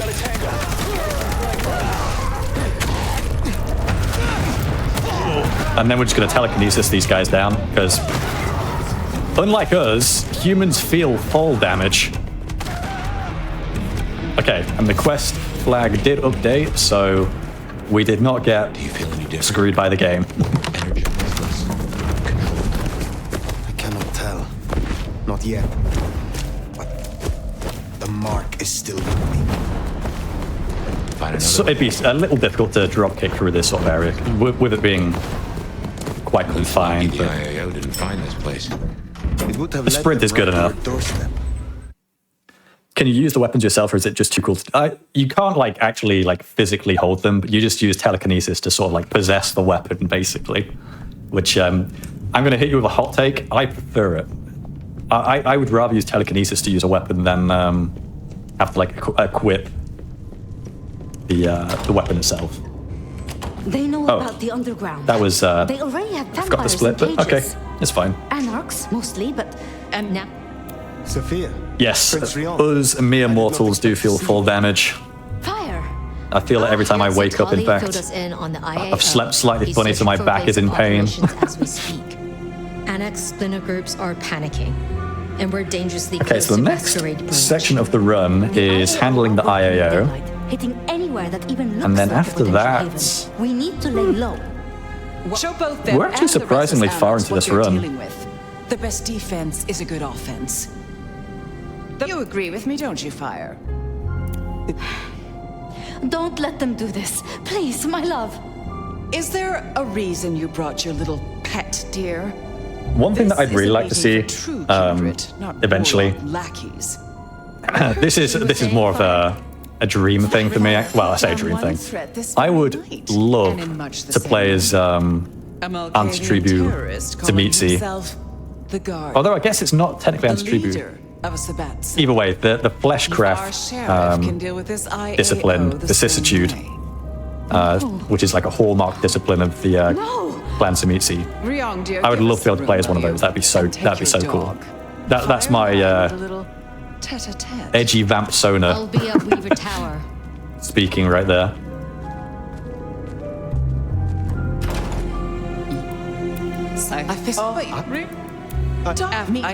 Okay, right.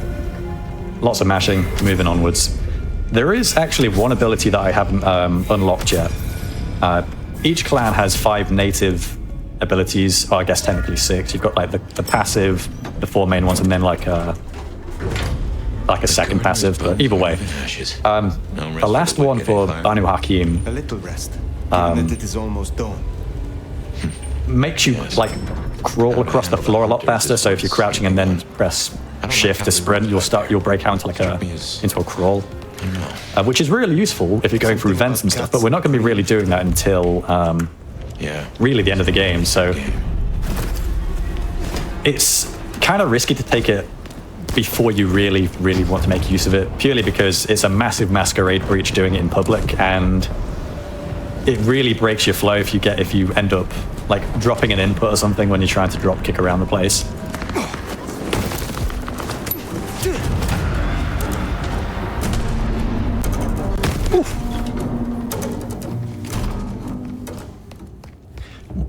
One of the things that I really enjoy doing on this just casually is like just jumping from rooftop to rooftop, attacking the Thin Bloods and the IAO, and like baiting them towards the edge, and then like telekinesis, using telekinesis to pull them towards me. So they're trying to hit me with like their knife or whatever, and they just get like pulled by this gravitational force off the ledge. It's like, it's just satisfying in a twisted, macabre sense. Gideon was the gardener. Oh yes, that is clear, isn't it? We never did find his body, but It could very quickly turn to John Wick. John Vampire is in the house. Okay, we don't do ghost stories, apparently. Take down the communication tower. However, I like my ghost stories, so we're going to do exactly that. We've got to investigate the intel that the IAO has gathered. They've basically set up headquarters here in Seattle based on activity of us. So now we've got to take care of them, basically. Which could be really good or really bad, because the IAO being basically like the Second Inquisition, I guess. Dangerously capable mortals that are very much aware of kindred and kind. Okay. Wait, was one of them still alive? Oh no. This is bad. Am I gonna die from this? Am I taking damage from this?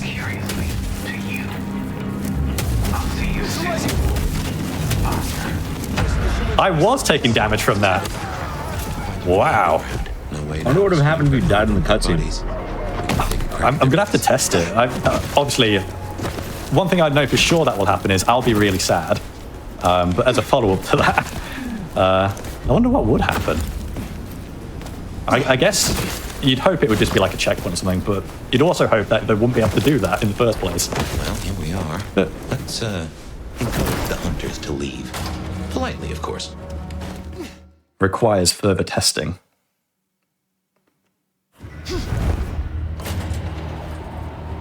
Okay, IAO compound. Oh! Wow, I took so much damage from...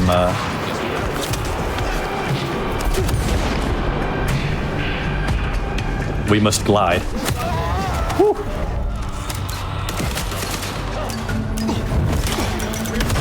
I'm over here, guys. So the objective in this area is to basically clear out the perimeter of these generators so we can break them and yeah, so we've got a couple nearby.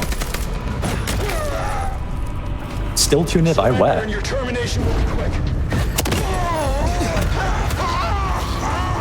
So you can understand why there's like a, not so much RNG, but based on the pathing of the mobs. Calling them mobs is a little demeaning, to be fair, but the fodder can slow down the pace a little bit.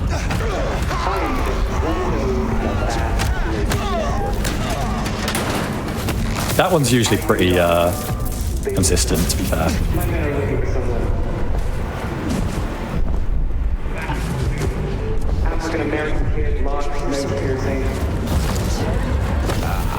That's not good. Okay.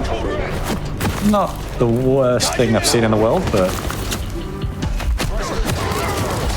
one thing I should... I don't need to feed, actually. I'm good.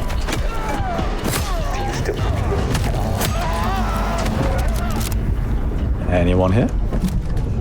Two. Max.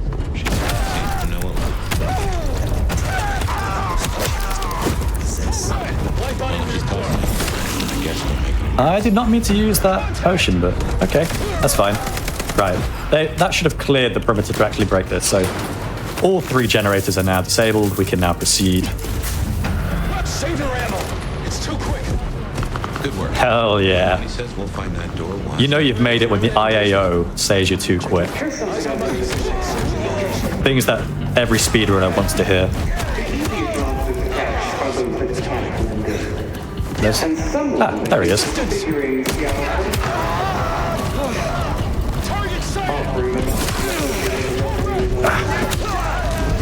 As you've probably gathered by now, the pattern is very much there.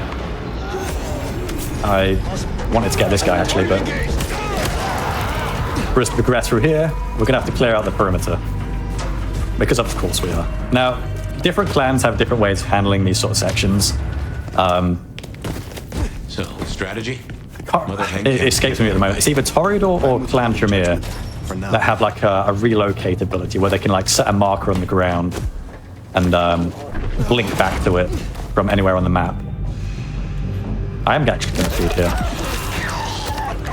So you can sort of just like walk back to where you need to be, which is obviously very optimal.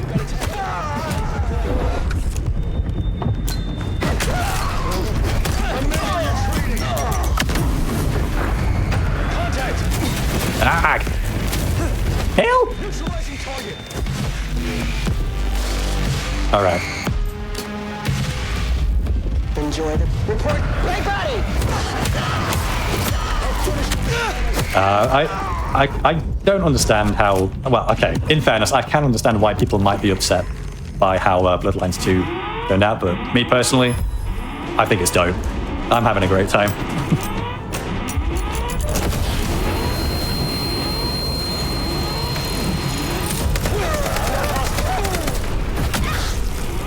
Okay, next round.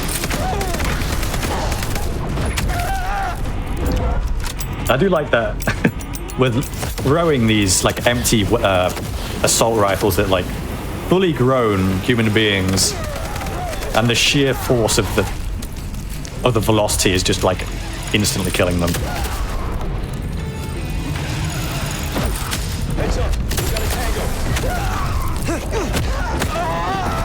Okay. So I think, yeah, this is where they're gonna just like chuck all the grenades they've got at us, and then we've got the final wave coming through.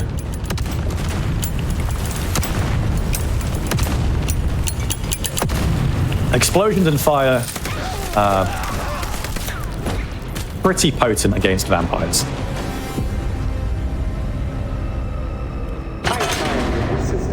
I did actually have Unreal Engine throw a fatal crash here in the past, so this could be interesting. If it like, I'm glad it feels satisfying to like actually watch, because it feels terrific to actually play.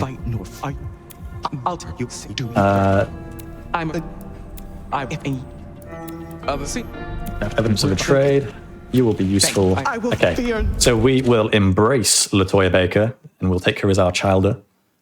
And the reason for this is because you can only get... Okay, so if you destroy her in that instance, you lock yourself into the one ending route, which is the bad ending. And it's also very much slower because you have to go around taking out a bunch of IAO camps, which is definitely not optimal.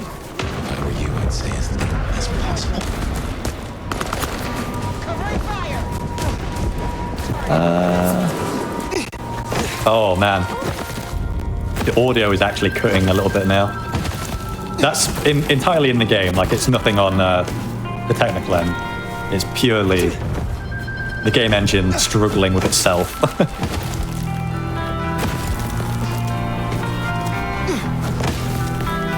It is unfortunately a known thing.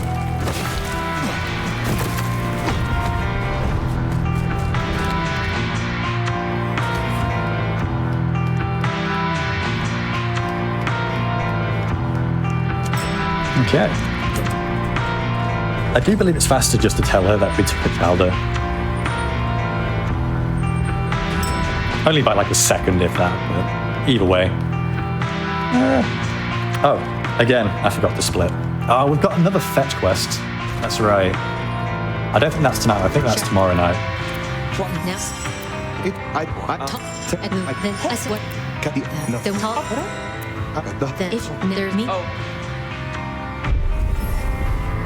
Yeah, I believe that's the end of night 5. So I think it's now back to the Haven. Yeah, it's pretty goofy.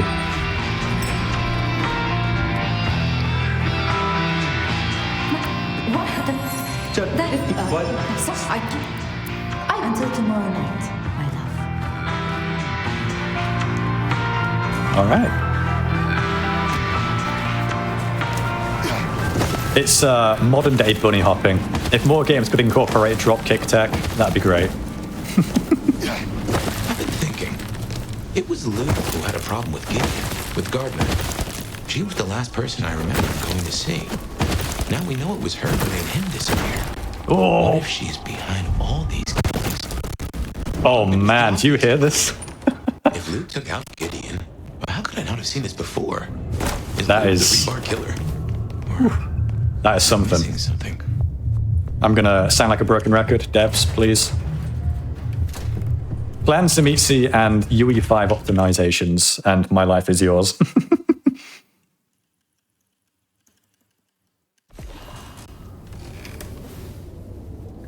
Okay, well, that was interesting. Right, so we need to go speak to Ryong first, and then to And it seems Campbell Prince Lou. took that from me. And those were not the only times. Thunder and blazes, how often has this happened? I thought Gideon was sending the dreams, but he's gone now. I need to mull this over.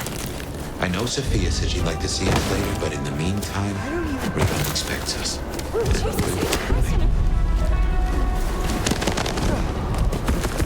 All right. Okay. Yeah, so you can obviously hear and see like a firefight happening between the IAO and some Thin Blood Anarchs on that rooftop. The IAO have now set up like a full sort of operation in Seattle, which is a big problem for us. We have needed. They would have the eradication of vampires. Yeah, spotted out in Aurora Pond. The movement feels great. Anything you came clean about Baker? Reckon she's the reason the hunters never made it to the glacier? We should speak to Nico. I can't speak highly enough of how fluid it really feels. He says as he drops frames every 2 seconds doing the dropkick tech.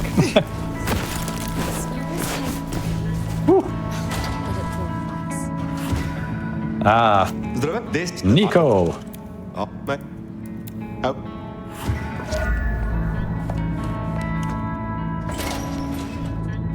And that is our chowder.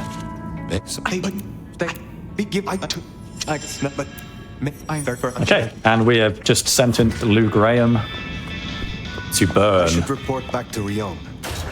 And tell her what? That you have a secret child?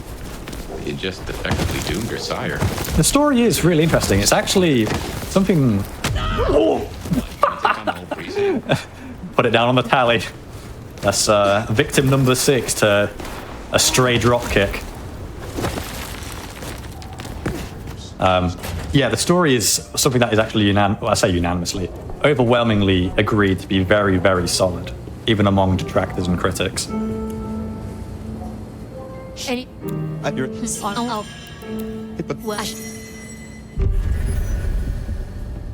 I suppose all that remains now is to check in on Lou Graham.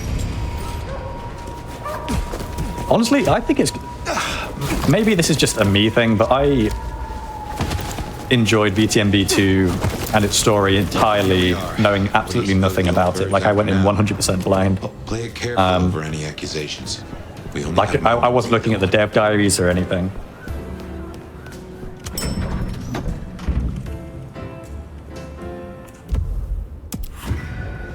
Gotta say, going to build the monster in the den isn't it would not let me. But let's get it out of the way. This game, dude.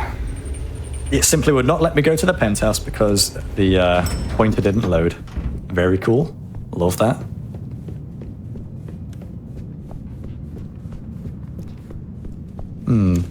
Is it 6 or is it 7 that we've drop kicked at this point?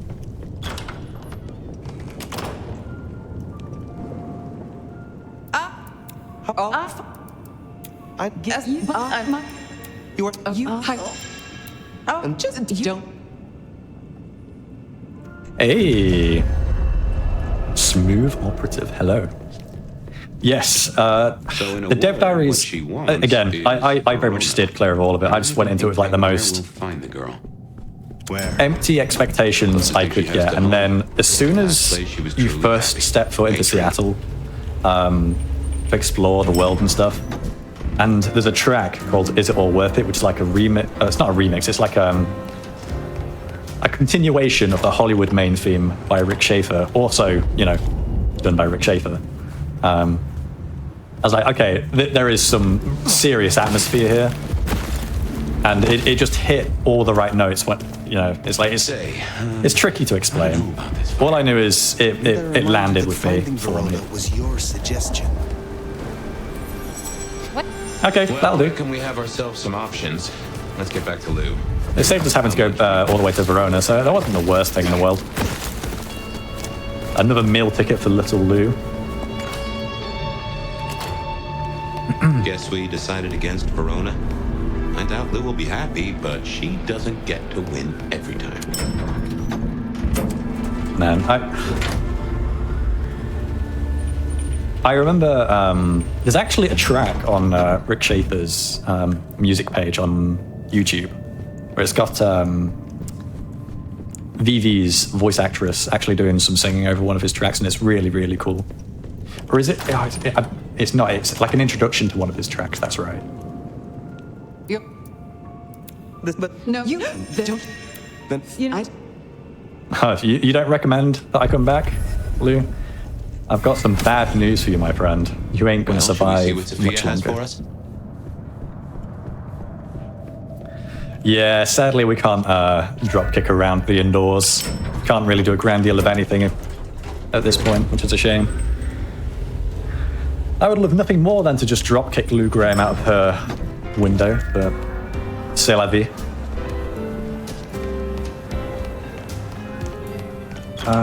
Okay, now we are actually getting on very, very close to the end game. Now I think about it. So this next quest line takes us into was it like an observatory, a nature reserve? That's more like it. And after that, we're basically on not the home stretch, but very much in like railroaded into the final sections of the game. She left some time ago. But yeah, if you can get like a good chain going with the drop kicks, you do get some like terrific velocity, but the game engine does not like it. Like it will drop frames and it will struggle because it is trying to actively load stuff in like all the time. I'd have thought that visiting another garden might tie into our It drops inputs like that. It's not pretty. And just for reference, this like my PC is not a potato by any stretch. It's like a Ryzen 7 7700X, 64 gigs of DDR5, which is like a small fortune in today's climate, and an RTX 3090. So not like chump change hardware by any stretch. If it suffers like this. I wonder why Sophia didn't. You smell that? Smashed pots. Either the botanist means therapy. Whoa. I recognize that sound. Is Heck, are you still here? Has the Discord stream disappeared for some reason? No, I still see it. Oh, interesting. Okay, I just got a very suspicious increase in FPS. Like, okay, something's gone a little awry here. But okay, if it's all still good, then nothing to worry about. As long as your computer's still okay. Yeah, it hasn't burst into flames just yet, so I'll take that as a good sign. Yo, actually the first person, Liquid Light, to point out like the bullet jump comparison with Warframe. The movement in that feels great as well. Actually, I'd say it feels, in terms of fluidity and like responsiveness, on the same par as.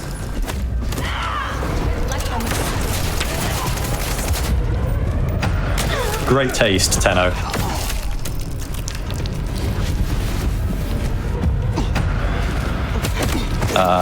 Okay. Be destroyed.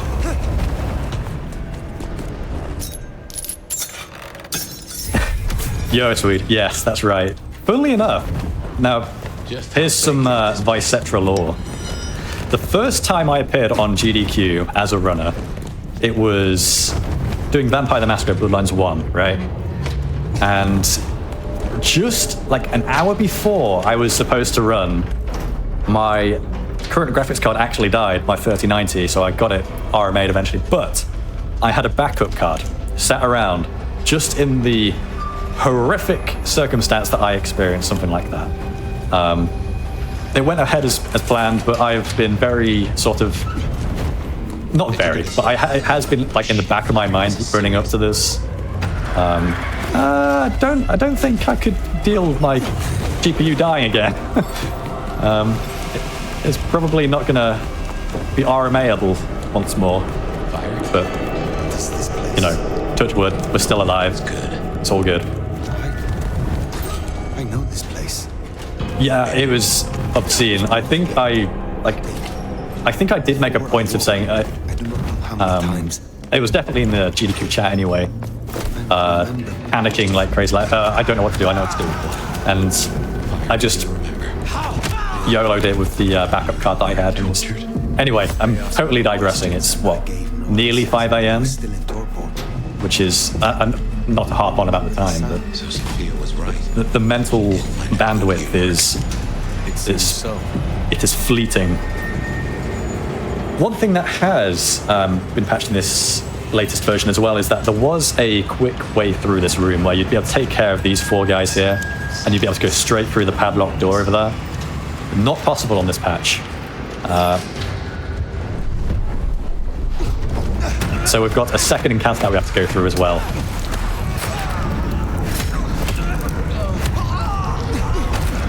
Not to say I won't try to do it.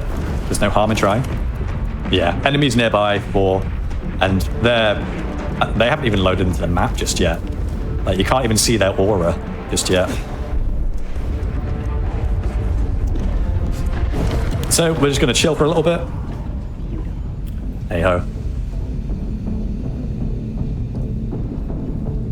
I know it looks like I'm just sat doing nothing. I'm not. I am just waiting for this elevator to come down so we can attack these mobs.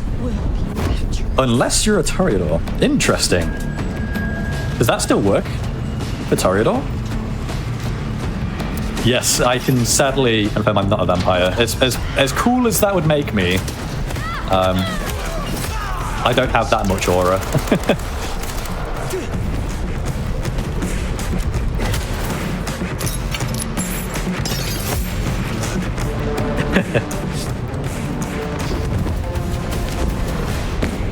Okay, so the big plot reveal here is that Sophia was supposed to be researching the mark for us, on like the mark on Bayer's hand, and what it means and how it's Sophia come to be. And we've just found Sophia emaciated in this condition, so the court is being hit off one by one. Yo, I love that. Vampire Cetra. Yeah. I dig it. There's there's Vi the vampire guy. We can go with that too. I like this. We can just keep workshopping nicknames for me, I suppose.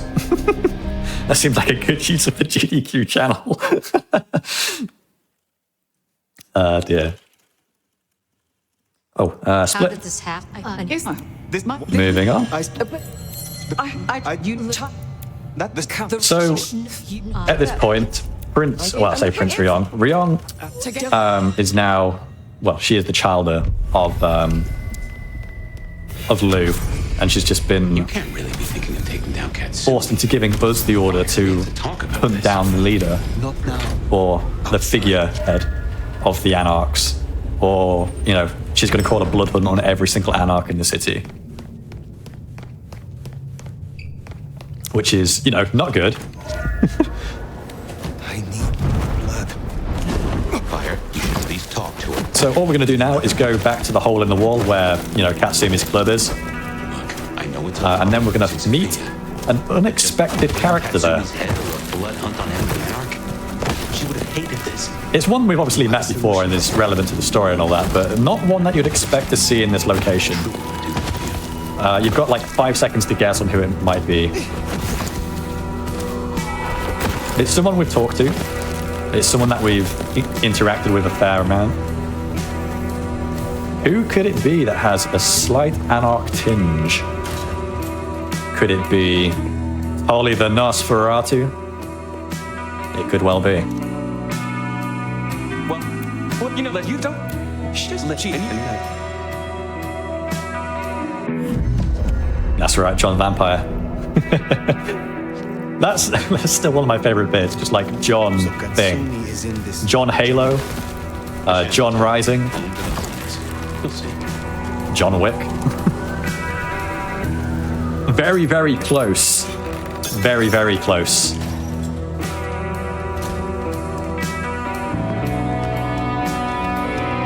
There is another cameo coming up. It's going to be the only character from Bloodlines 1 that turns up in Bloodlines 2. And they'll be appearing in about 3 minutes, 4 minutes or so. Everyone here is forfeit, kindred mortals alike. Perhaps that's why Tali cooperated. John GDQ, exactly. See? You get it. We never did pin down who Katsumi was meeting that got the IAO so curious.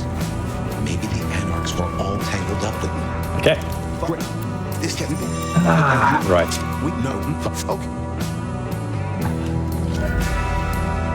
Max does not like us very much. Yeah. You catch a whiff of that? Anesthetic. Who do we know that could get their mitts on medical supplies? Follow that scent, and you'll find Katsumi. All right. So not so much platforming, but we've got a very simple sort of run from A to B sort of thing going on here. She came here to help. That's who you finish off if you go down this path. Oh, and up here. There we go. You don't actually have to take out these mobs, so I'm just going to go ahead and elect to ignore them. Oh, that's not good.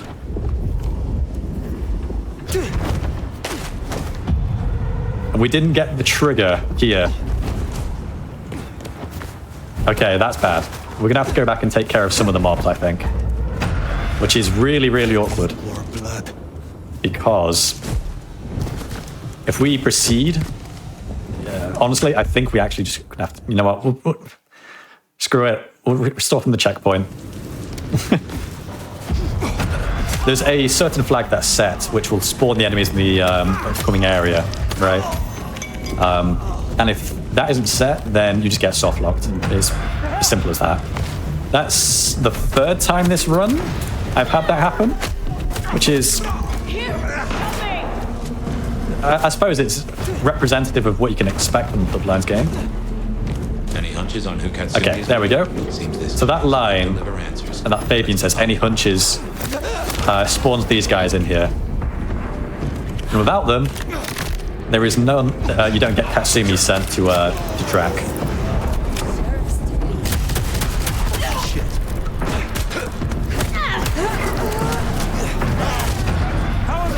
Unfortunately, as well, just because they haven't spawned in, you can go into the next area, but the quest trigger won't be there. So it's a shame, but not really the worst thing that could happen. I do remember having that happen in one of my PBs, but I think it's going to be hard to find a single submitted run of this game that doesn't have a bug or two. Stomach hospitals, all those ghosts. In true VTMB fashion, if you ask me. Made your decision. It need not come to that. Then why are you here, Han? Lucas, you got... You... That's... There is no choice. All right. We've got the VTMB1 cameo coming up in about a minute, if that. Depends how quick I take out this next area. The shooter, that's our villain. Get after them. Our villain. All right. Yeet! Shot me from the rooftop. Let's get up there. That's slightly awkward. Okay, this is going to be a really slow clear. I'll tell you that for free.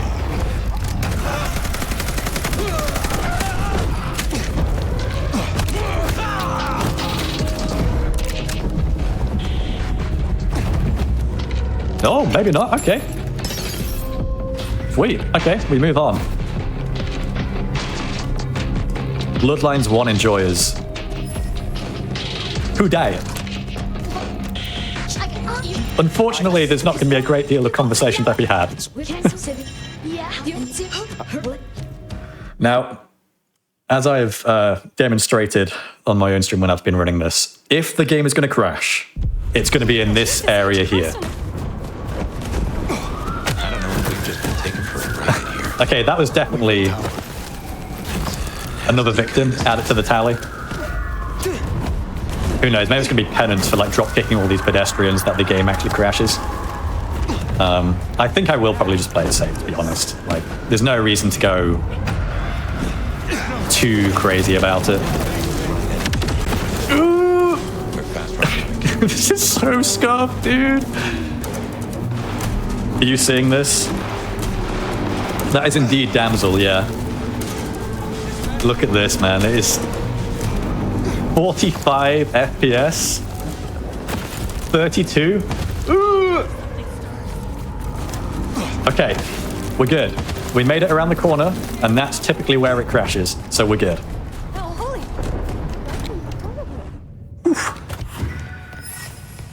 The overwhelming threat of the game crashing is dealt with. It's not on fire, there's no blood on the floor. Maybe we were duped. Let's find Ryong. So, we've got a unskippable cutscene coming up, which will last like 2 minutes or so.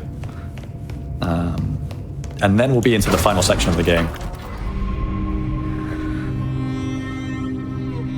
Yes, no crash after damsel. Feels good, man.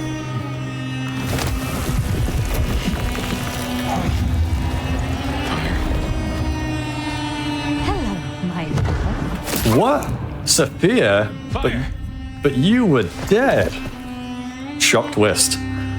Sophia is a part of the grand machination with marking Fire's hand and, you know, essentially controlling them. Fire?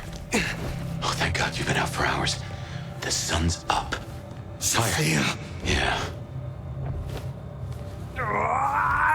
There is a lot of people in my own time zone that are here, and it is... It's the light. We're okay, we're okay. I'm impressed. Fire. Damn it. The Tremere, Oh, damn it. being a double-crossing backstabber, No. say it happened ain't so. fast. I remember. Sophia. What do you want? From you? Nothing. But I. It's not even Tremere slander, it's just like, I guess like a clan archetype at this point. No. Sophia, we can talk. Yeah. See, straight up, I was played like a damn fiddle because I wasn't even remotely suspicious. This is nothing. A candle before the blaze, a morsel before the meal, before her. So she is going to be our final boss. Lou Graham. You know, after some obligatory cutscenes. We must talk. If evil, why heart? I respect that. What do you think, my love? I trust you, Fabian. Oh yeah, you don't skip this cutscene. Okay. Oh no, we're a vampire in direct sunlight, and we just saw what happened to Prince Ryong. She burned up to a crisp. Is this the end for Fire? The answer is obviously no, because of plot armor, but... In a true demonstration of bros being bros, Fabian will use the last of his power to essentially protect us from the natural sunlight whilst we drag ourselves into a dark, dingy sewer. And no one, like not even police officials, are like thinking, oh, this is a normal thing to see. Maybe someone should get them some help. No, I guess. I don't know if we have anyone that lives in Seattle in the chat watching this, but is this like a common sort of thing? An everyday occurrence in Seattle?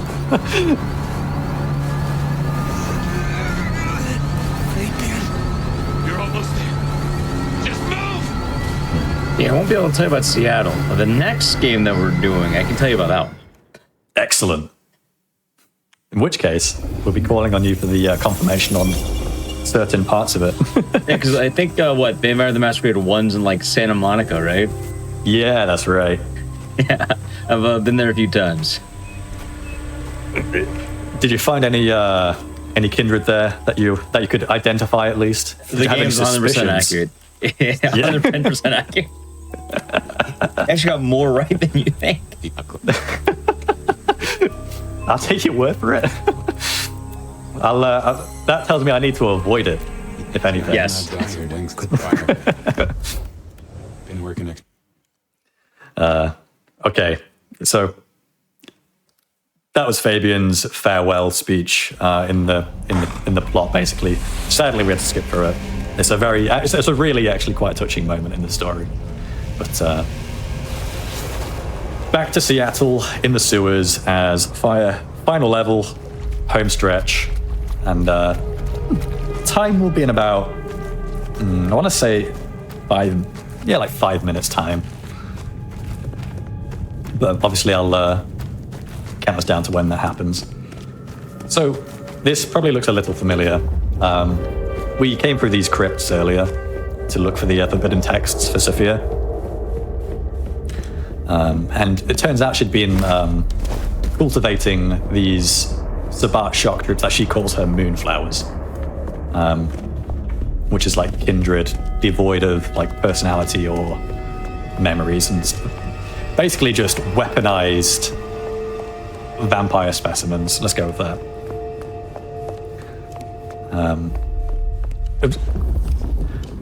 Just to give like some context on what's happening here. Obviously, you can see blood on the snow, but the contrast with vampiric sight enabled is you just see all the bloody footprints and like they're everywhere. Conveniently, however, not in between the cars. They've got scratches on the cars, but hey, it's they're not massive vehicular fans. The sun legally can't burn you if you say so. True.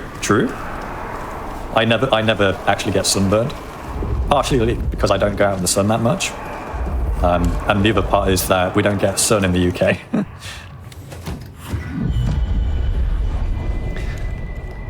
Right. So, final level coming up.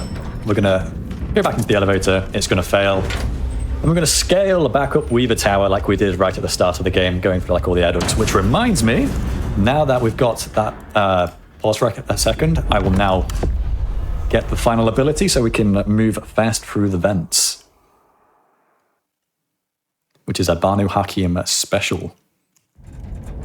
So, telekinesis this off. Oh, what was my trick for this? I had like a... Ah, that was it. Okay. That works. Big speed, my friends. Okay, so we just have to alert these guys here. And then we can just move straight to the next room. There is another soft lock coming up that can happen where if a game flag isn't set in the memory, you just simply won't be able to proceed, which is very Bloodlines-esque. Ooh, that's a pretty cool lunge.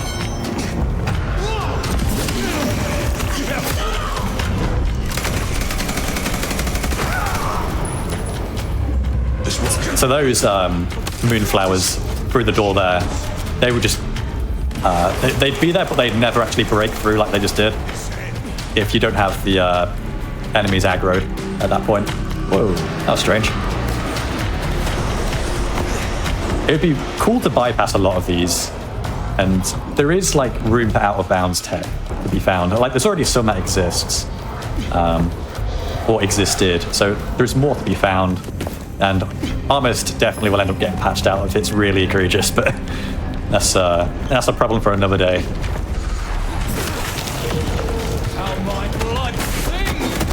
Okay, so this is the second to last room for encounters, and then we've got I wouldn't say 3 phase, but Sophia's fight has the same gimmick as the others, where she's got 3 health bars. Oh my lord! I'm taking a little too much damage for my liking here. Is that open now? It is. Okay. Final fight coming up. It's not going to be necessarily quick, because like I say, 3 phases and there's a delay between each one. But obviously I'll call it out when it gets to time. Oh, helps if I actually hold the W key. Skip This is cutscene. about your loss and your obsession. This is nothing to do with Kane. I really, really like Sophia's character design. Both undercover and as her Sabat menace self. Okay, there's one. And now she's going to spawn a bunch of mobs. So let's take care of those real quick.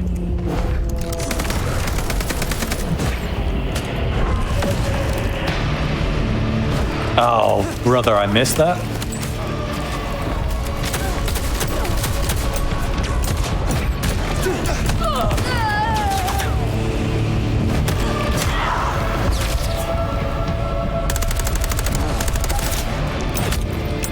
I'm actually going to need one of these rifles, I think. Because I think this is like an instant sort of thing, like an insta-gib. Oh yeah, this area is awesome. I love this section. It's very, very. I don't really use the word epic in day-to-day vernacular, but it is very much epic. Okay, interesting position to chomp, but let's move on from that. I see fire with a Manic Butcher as well.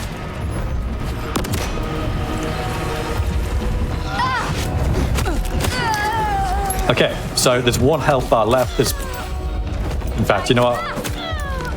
I'd say just get ready for time now, and I'll obviously call it, but still. I need that rifle. Okay, time is coming up when I feed on Sophia. When she decides to appear. It's gonna be really awkward if I miss this. Don't choke. Any second now. Almost choked. And time. GG. Okay, so I've got a nasty feeling once I look at the RTA timer for this that it's going to be ever so slightly overestimate, but still. The load removal time was 1:58:24, and as I mentioned at the start of the run, they're kind of farming world record because no one's actually submitted for this specific clan category yet, so let's all just pretend that it was all super high octane, stakes are super high, tense sort of run. Pod, world record on stream, on GDQ. Oh my God, 1 of 1. First place out of first place. But you're also last place. Oh, bro. got hit with the hard facts right there. My smile and optimism has just been like disintegrated. But you're also first place. Good job. Pick a lane, dude. No, you get both. It's multi-track drifting. You know what? We'll go with that narrative. All right. Okay. That was any percent for Vampire the Masquerade. Bloodlines 2 has been a blast running this. It's actually the first, as far as I'm aware, demonstration of this in any online marathon or setting. So a pretty sweet debut. Sub 2 hours in terms of load removal. So hey, nice. Shout outs to the people that have helped get the speedrun for this up and going, really. Swede commissioned the load time remover for this. Astrid, Nixis, and a few of us have been like glitch hunting in the Discord and sharing that with people, helping with the routing. It's been a tremendous help. the Glacier Hotel. Quick shout outs to Ellie, Tens, obviously Swede, and of course that's for having me on. So thank you very much for letting me run this. It's been a pleasure. Hopefully, next time I'll be able to demonstrate 100% quest log for VTMB1, which would be, I'm keen to get that shown as well at some point. So, really quick, if anyone did want to find you or check out more of you, where can they find you? I stream here on Twitch sometimes. It's the only platform I actually stream on, so twitch.tv/Vicetra. I do have a YouTube channel which I largely just like export archives to, like personal bests and things like that. Those are the two platforms to really reach me, if anything. Alrighty. Thank you once again for that run of Vampire the Masquerade Bloodlines 2. If you do not know Vicetra, a lot of fun games, a lot of fun horror games. He's done a lot of work in Vampire the Masquerade 1. So if you did enjoy this run, go ahead and check them out. As well, we do have another game for you coming up in a moment. Before that, just for a couple of quick announcements. One, if you're ever curious what's coming up on GDQ Hotfix or interested in running on GDQ, you can check out the week schedule and some of your runs to be showcased at gdq.gg/hotfix. As well, if you're looking to get more involved with the GDQ community, you can join the official Games Done Quick Discord and add the Hotfix role to stay in the...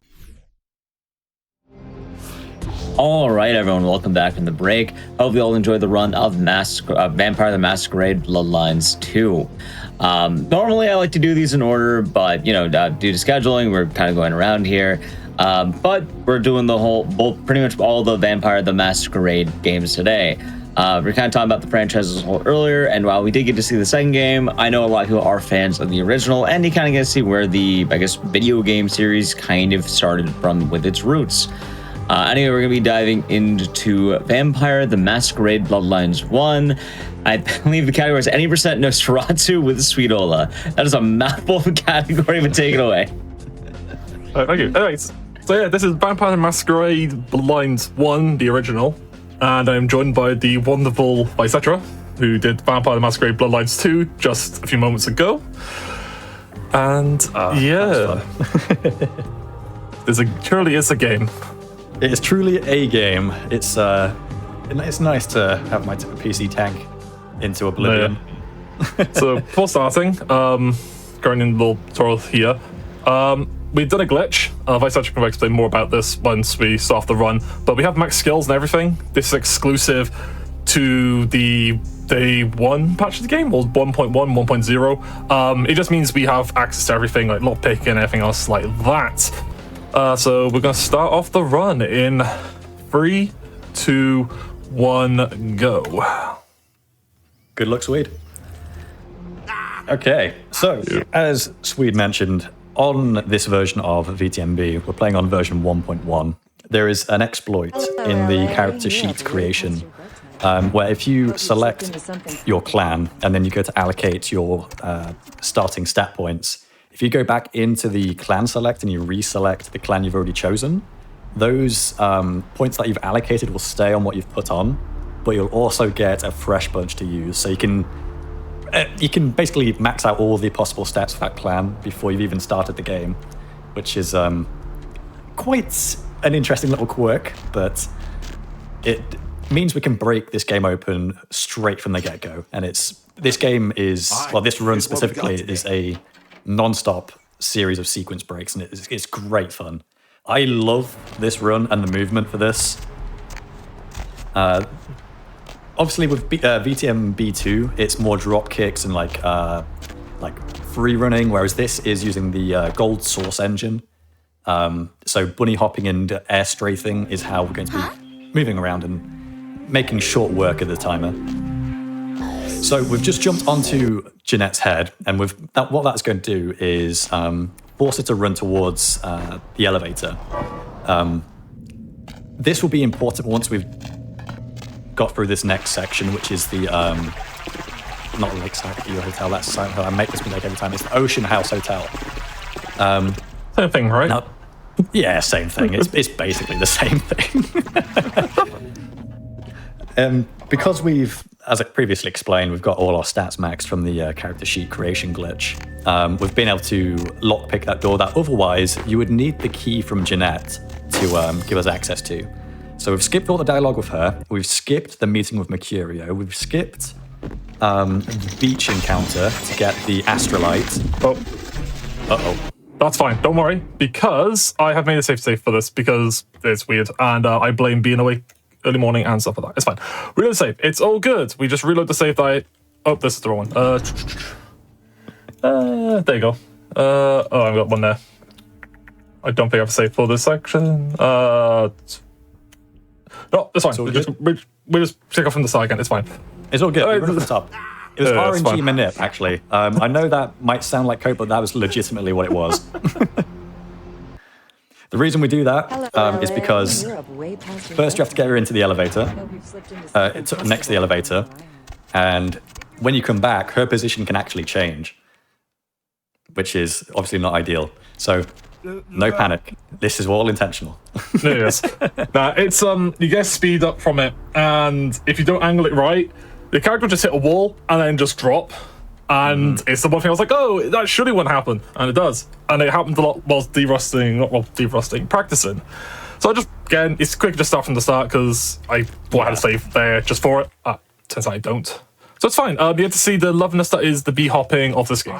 Here's what we got today. But it's fine. It actually it's all gives good. more time to explain Santa Monica skips, to be fair. Also, a very good point about, because we are playing Nosferatu, which obviously if we're seen by the public, it's a masquerade violation. I can't explain why we don't get more masquerade violations in the run. We're just too speedy to be seen by mortals. That's the only explanation I can give you. I don't think she's got it, but it's fine. I have the save that's right by her. That's fine. I it's think practice it's saves. all right. Yeah. Oh no, it's like she's done that before where she's run to the side and I'm like, it's not right, but it could be fine. It's all weird. It's a strange thing. It's to do with like pressing the menus and stuff. But yeah, this is the timing as you first enter that area, as well as like the NPC pathing and positioning. Like if they're in the way, it'll like obfuscate her intended path to the elevator, and she'll like run around aimlessly. Bad times. Yeah, it's fine. It's fine. Anyway, back to the Silent Hill mansion place, whatever. It's fine. And I'm gonna do first is make a quick save here, so I don't have to go back here. That's fine. And there we go. That's what I wanted to do. Yeah. So another thing as well that's quite funny is if you're doing that skip, hold down space, don't spam it. I found out the hard way once where while learning was like, don't do that. That's fine. We got through first try. We're going through the whole entire like mansion now to just skip bits. So we are going down this lovely little elevator like delivery thing. And I'm gonna hide in this corner because spooky stuff is gonna happen. This is a level that I think a lot of people have a lot of memories of when they're first playing. I know that for my first playthrough, I felt like it was a massive tone shift, and it actually legitimately spooked me. Dude, Gordon Ramsay's just having a good time here. He lost the lamb sauce. Crazy. He's fuming. Anyway, go drop my FPS down to 60 because this game and high frame rates on objects slow you down. And also, if we get stuck on the door there, we have to go through. So dropping the FPS down to 60 is a lot easier. I'm also going to do it for every door I go through because of doors are funky. What I'm going to do here is get my mouse in the correct spot, and I'm able to open that door, which we'll use later. And I got stuck a bit on glass there. We're going to bunny hop through here with the speed, but I get stuck for a little bit. That's fine. We're going to bunny hop our way around, open this door, and go through. There's a lot of terrain to get caught on in this area. It's really like, because it's so many twists and turns and like tight corners, it's really easy to just like get caught on random bits of environment that will slow you down, which is, it's just how it is. We did mention, obviously, with the higher frame rates with this game, it really messes with the environment. So doors, anything that you can interact with, like open or close, that will happen at like half speed if you're on unlocked frame rate. But if you toggle down to 60, like a locked frame rate, like 60 FPS, all the environmental physics will work as intended.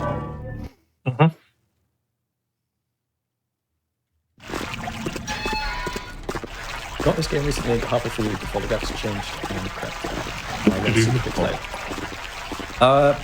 It's very possible it is in fact a memory leak because assets start getting replaced with one another in VTMB after a while. It's quite funny. You'll have like trash cans replaced by taxis. Oh, she's not there. She's gone there. That's fine. Okay. That's why I made the practice save bit here, which is fine. It's all good. So it just means that we do this glitch coming up. I need to do this right because I put a save in a really weird spot. That's fine. Might not be, but again, it's fine. This should work. So what we're going to have to do in this little scene here is we're going to bring up the inventory menu and then close it and then hold down the W key, because what this is going to do is give us control back of the character model when we should have it.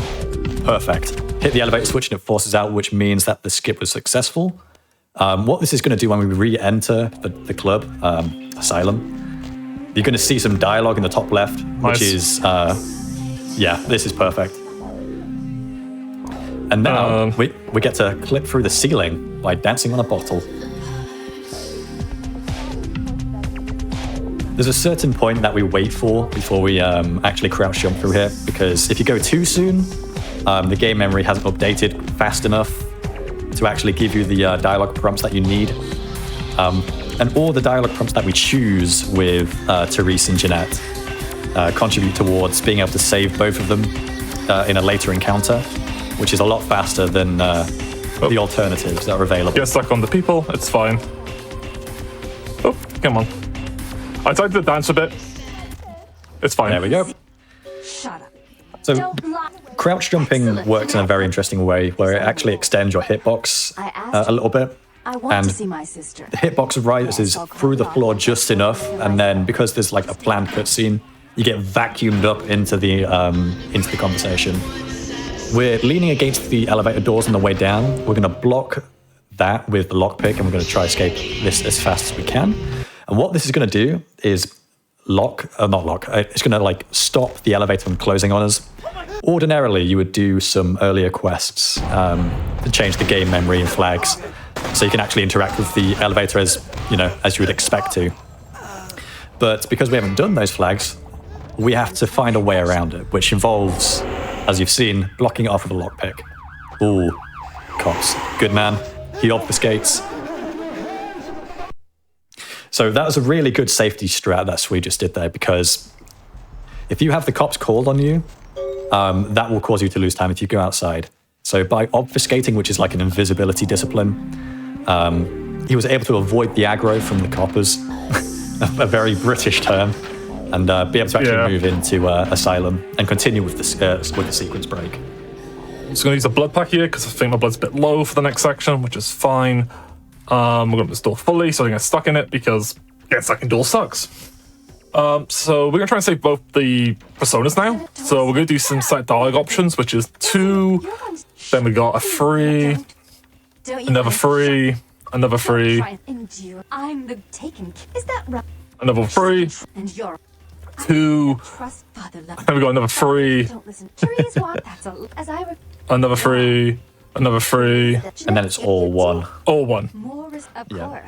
The only way I remember this whole dialogue part, which is, this game has a lot of dialogue, and I don't fully remember. I have notes besides, say, the numbers and stuff. But this one I remember so much because I reset so much. So yeah. Santa Monica is a very reset-heavy part of the run. Because the whole part of Santa Monica, every single step is part of a sequence break. I know that sounds like a little silly, but each time you go into another map, you're doing setup, which feeds into each map that you go onto. It's kind of, if you're interested in the run, this is going to sound like self-promotion, but I've got like a really concise way of breaking down the run into like sizable chunks, and Santa Monica is easily the one that people struggle with the most. Yeah, it's one that is awkward, but it's one of those ones where once you kind of break down, once you learn a bit, you're fine. It's not the worst section of the game. There's like probably worse areas, but it's fine. Anyway, we got obfuscate here, and the game is just gonna tank the frame rate.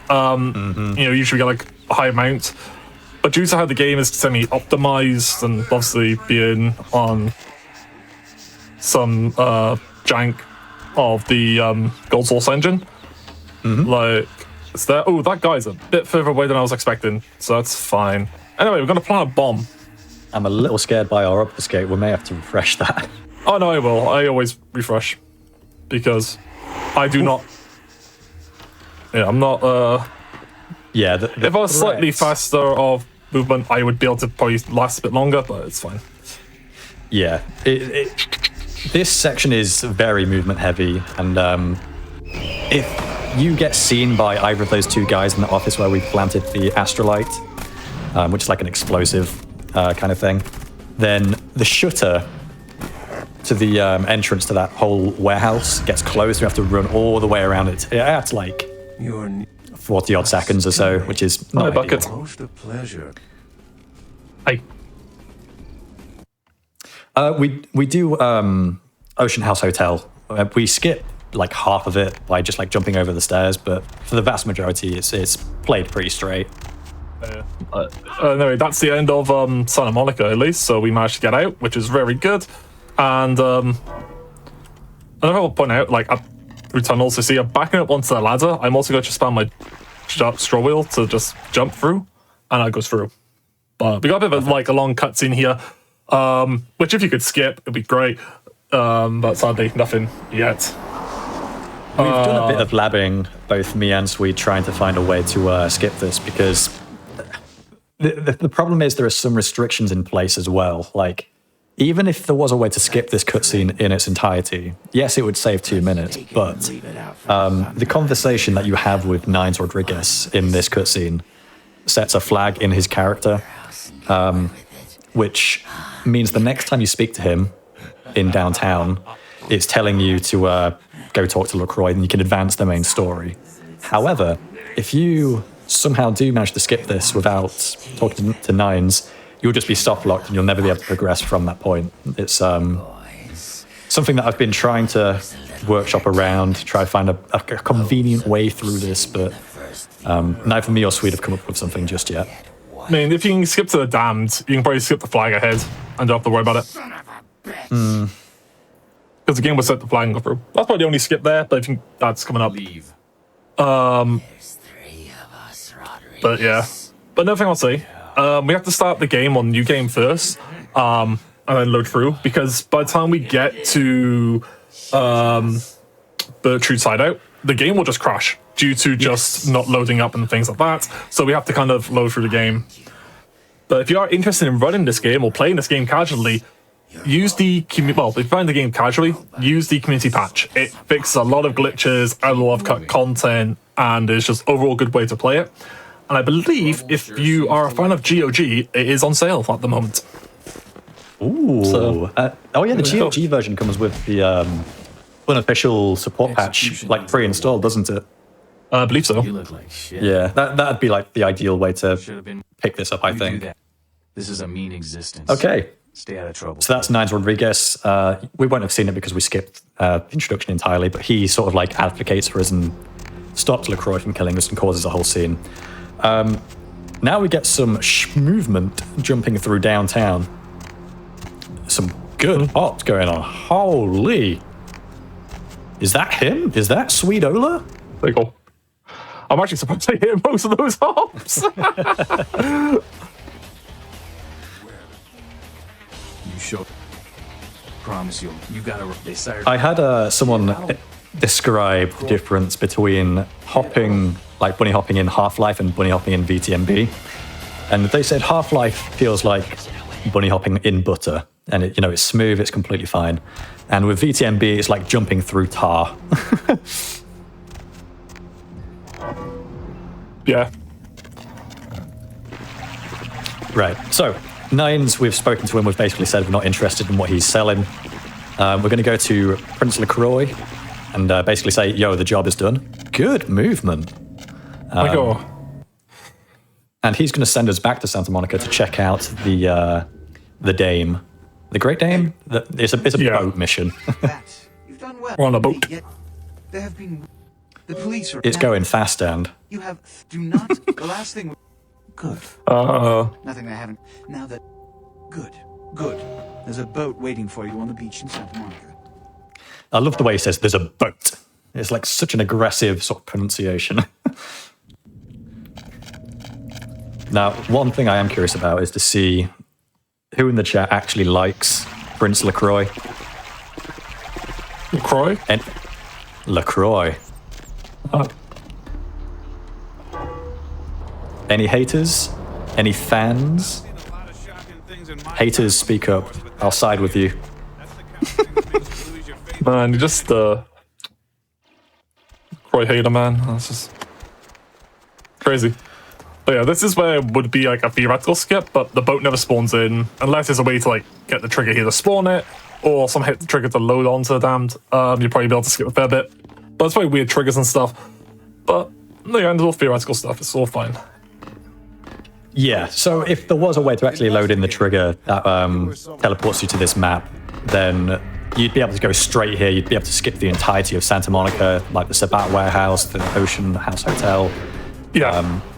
You'd be able to skip all of that, which would be in, like, even the cutscene that we were talking about earlier, it would save, like, not even exaggerating, like 15 minutes. Like, it'd be such a tremendous thing, but even with, like, console commands, we've, like, investigated it. The boat simply will not spawn, neither will the trigger to teleport you to this map. So, unfortunately, it's all but a pipe dream. Yep. So then we go with these doors here, grab some documents, and we're just going to go through the damned. Now, you can get lucky and have a guard open this door for you, which is insane, but he's not being helpful. But yeah, we got the little quest log update. If I didn't get the little quest log update, I wouldn't be able to finish the damned, which is fine. Yes, that's right. So you have to go through to the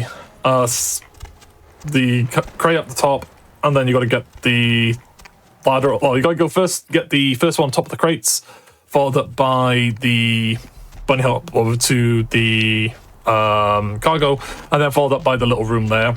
And that is the items you want to grab. If you miss, like, the most common one is that you don't go too close to the crate, and then in-game doesn't res the trigger, so you've got to go all the way back around and go there and stuff. It's not fun. Would not recommend it. I've done it a few times by accident because I'm like, oh, this is fine. It's happened to me on a decent pace as well. I feel so foolish when I do it. So I knew it. I knew I should have just gone like ever so slight closer. I've said all I need. Also, watch this guy in the red jacket. Strauss. Maximilian Strauss. There you go, it's gone backwards. That only happens because of high FPS. The game engine, it does not like unlocked frame rate. It's so funny how quickly it falls apart. Those with each mind. Yeah. All right, so the next section of the run is going to be Grout's Mansion. And there is... Okay, I know people like to meme a little bit by like saying certain tech is frame perfect, but no, genuinely, the tech coming up is not just frame perfect, but it's multiple frames perfect. It's like 7 frames consecutively. You have to register a scroll input to jump and elevate yourselves to this second floor, which will save like 2 minutes of the run. It's it uses the animalism discipline's Bloodsucker's Communion, where it spawns a bat which actually has collision from this guy that you can see on screen in a moment. Oh, sorry, they might be a little bit desynced actually, because I'm watching the Discord preview. So there's a guy here. He's currently happy and pressing the thing down. So he's just constantly pulling the lever. If you enter at the right time, you can click this triangle through. What I'm going to do here, also that guy was kind of just sliding into frame. I'm going to make a quick save here, go across, go to his bookshelf, and try and set this up. Oh, that's fine. I actually bumped into him, but it's all good. Let him begin. This is the, like, awkward. Shout out to Vicetra for finding this. It's good fun. Ooh, okay, I don't like this, maybe. Oh. Nah. Just a bit too far. This is awkward to set up, but it's fine because... It is awkward. If you want, I can take over whilst you focus on this for a little bit, because this is a nasty trick. This right here is the big run killer. You can do everything perfect up to this point, but if you don't get this trick perfect, and it does require to be perfect, you're just going to be quick saving, quick loading, and losing all your potential time save. Oh, so we elevated ever so slightly there, but it wasn't quite enough. And the timing is so precise on this. Like, once you get it, it's pure elation. It feels so good to hit it. I almost like got then. It's painful. That's fine. The good news is, right, you could literally do this, like, you could attempt this like 60 times, right, and it would still be faster than running around the entirety of Grout's mansion. Yep.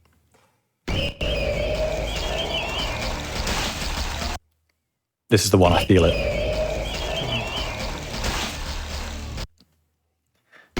Alright, so come on game. Oh, come on. You're teasing me! You are teasing me, game. Why? It's trying its best to test the Swede. The sad thing is, in my actual PB, I got this first try or second try or something like that, and it's like painful. But what I'm doing is, I am mashing scroll wheel both directions to hit it. Yes! There we go! Yes, boy! Let's go! But when Vice says it's frame perfect, it is a frame perfect upon a frame perfect upon a frame perfect upon a frame perfect upon a frame perfect. It is very awkward, and you could do that for a while, but it's still, again, fast and good for the mansion, so it's fine. But it's not the worst skip in the game. Oh, no. There is a worse skip coming up. We've got worse coming up. If you think that was a killer, then have you heard of Hollywood skip? Because I'ma tell you this for free. That's also a run killer. Yeah, like, oh, hello. Can you please let me through? Thank you. Ah! BBB! I'm just a humble vampire. There's a fun little quirk with this door as well as you're loading into this map, where if you're not mid-air as you load in, you'll just get permanently stuck in the ground. Yeah, that's fun. Someone once happened, I was like, I don't know what's happened, and Vice was like, just jump. You gotta jump through the door, and it's like, why? Because VTMP. But yeah. Some things go beyond reasonable explanation. Sometimes you just got to accept it for the duct tape gummy bear cacophony that it is. Right, so we did pick up a bunch of blood bags from that freezer room. Those blood bags are going to be extremely important when we get to Chinatown, which is going to have like the last part of the game. We've got a big boss encounter, and anyone that's played this before knows exactly what's coming in Chinatown. And this is going to be why, well, one of many reasons why Nosferatu is the superior clan. Because you'll have potence, you'll have animalism, and, you know, if you really, really wanted to, you could cheese a little bit with obfuscate, but it's not really worth it.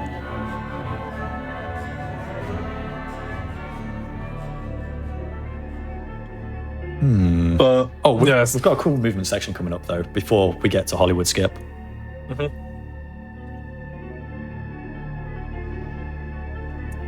It's pretty cool movement. Yeah, through this door, there'll be... Wait, what? What? Sweet. Oh my god. Oh my god, it's Grout. He's dead. Wait, Grout's dead? Apparently so. Are we sure that's Grout? I mean... Maybe. He did take a spike for the heart. Anyway, I'm gonna make a little quick save here because there's a chance I can get stuck in that door. I've had that happen. I have had that happen on a decent pace. Funnily enough, I mean, I say at a decent pace compared to, like, when I was still like really learning at the time, but it was a decent pace at the time. Anyway, you can get stuck in terrain by obviously varying the frame rate, and if you're in the middle of the door, it starts closing, you're just screwed. Oh, that aggroed, really? Yeah, sadly, but it's fine. Still clean. Oh, even hit him with the Night Whisper Ravens. I respect it. Yeah, I was debating that. Also, make sure 160, I'm spamming my little hotkey to change it. So yeah, if you don't know, if you don't play on 60 FPS during that cutscene, you get stuck in the building. Again, yeah, VTMB being VTMB. You get locked in the origin point of the map coordinates. That can also actually happen as you leave the graveyard in Hollywood on your way to on the way to Chinatown for Gangrel and Oh no, sorry, for all clans, because you all have to go through the graveyard. So yeah, you can also end up at the origin point of the main Hollywood hub. The manifest. Here are the key. There is a degree of immediacy. Okay, so we've got one more fetch quest for LaCroix before Hollywood. So this is going to be the museum. Mm-hmm. And all we're going to do is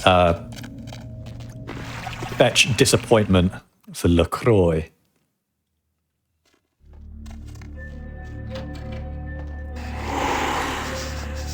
I kind of like this section, honestly. I was experimenting with some tech here as well, because if you could clip and land above the room, you can actually walk through the door that triggers the cutscene with Beckett coming up. And the only way I have found so far is the same tech that we're going to use for Romero later, which is full terrain towards you, Spectral Wolf, one of the guards, but it pushes you out of bounds, but not in the way that you need it to possibly get the tech to work. So there's lots of theory still involved, and there's still ways for this to be broken open. I was kind of like trying to remember the code there. It's very simple. It's 2358, but I genuinely just rely on muscle memory for that. I mean, after the amount of time you put in this game, it's understandable, but it's fine. We hit these triggers like so. We're gonna bloodsuckers this guy, and we're gonna go for the doors here. Perfect. For those unfamiliar with Bloodsucker's Communion, yes, we used it for the grout skip earlier, where we like elevated up onto the second floor. What Bloodsucker's Communion also does is it'll kill any human targets that it's used on instantly. Well, I say instantly, but it'll also spawn a bat that returns to you and fills up your blood pool. So it's really useful to use that where you can during the run to keep the blood pool economy quite high, because we're going to be relying on disciplines for the final encounter. And so you can use like a blood pack to be kind of safe. So it's like, okay, cool. So you have a blood pack, you can be fine. Anyway, now we've got Hollywood. This is the next awful skip in the run. So what's arguably the worst? I mean, good luck, dude. Yeah, that's fine. I've got plans. Anyway, I'm bunny hopping through like so. I am surprised by my movement. That's all I'm gonna say. Oh, I say that and I choke. But yeah, no, like bunny hopping in this game, it's once you get a couple hops, it's one of those weird things. Again, it's just by binding, obviously jump to scroll wheel, be able to abuse that and be fine.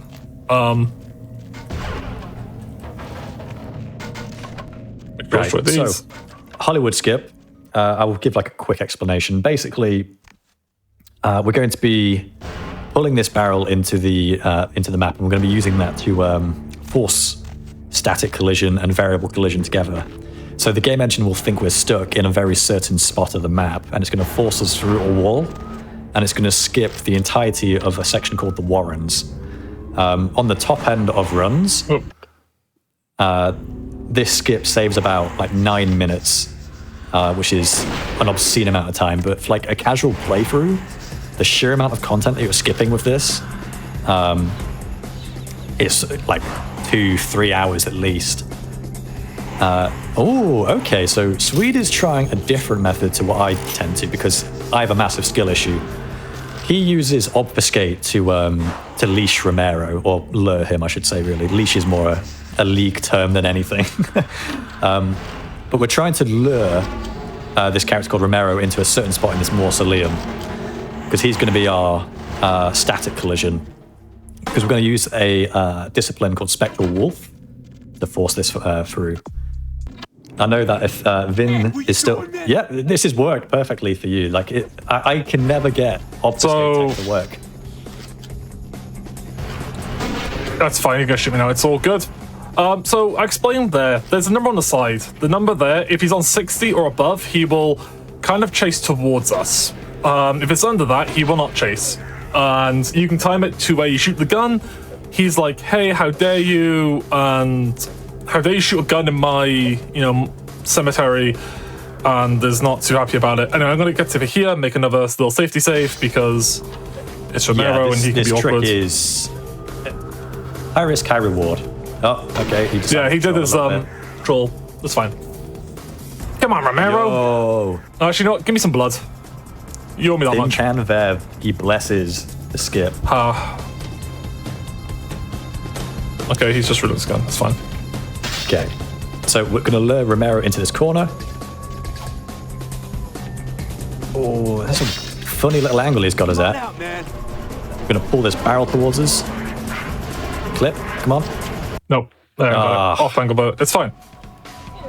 Again, this is the one skip that I was kind of worried about because you can't lose time here, but it's still fine. I've accounted for it in the estimate and stuff, so we should be fine.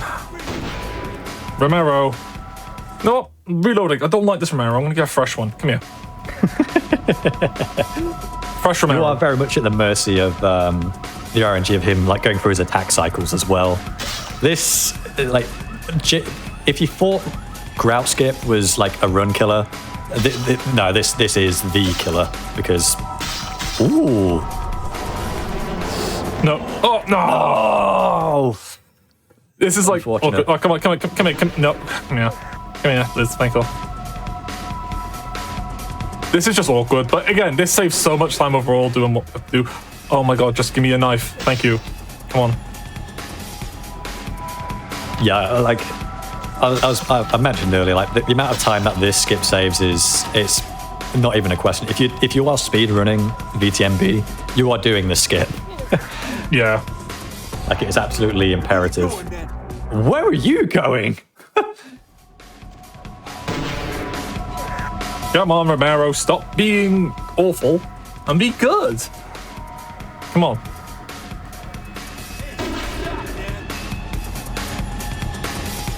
Just being awkward. Come on, knife.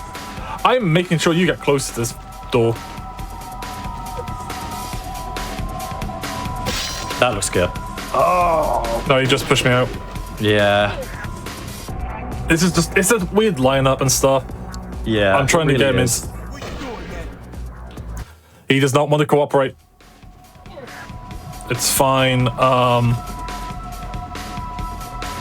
This is what you can expect if you run VTMB. This will never go as smoothly as you want it to. Yeah, I don't even think when Vice has done this at marathon runs. Come on, come to the side top. Come on, nope, this way. Come out. Really? I feel like that should have worked.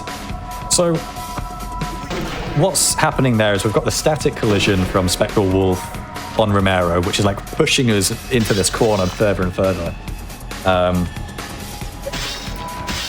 And pulling the barrel towards us obviously is it's sending this error message. Hey, there we go, beautiful. I just decided to YOLO it. Just I was like, this is fine. That looked exactly how it looked in my PB, just straight YOLO it.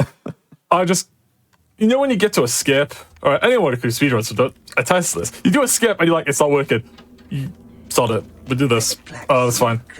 So now we got Warrens. So by entering the door, we are triggering the game, backing up so we don't have to go through the door later. So he's going to tell us, oh, behind your boss, by here. By doing that skip, it is the one skip we have to learn this game. Grout skip, you don't need to learn as much. Yeah, that's right.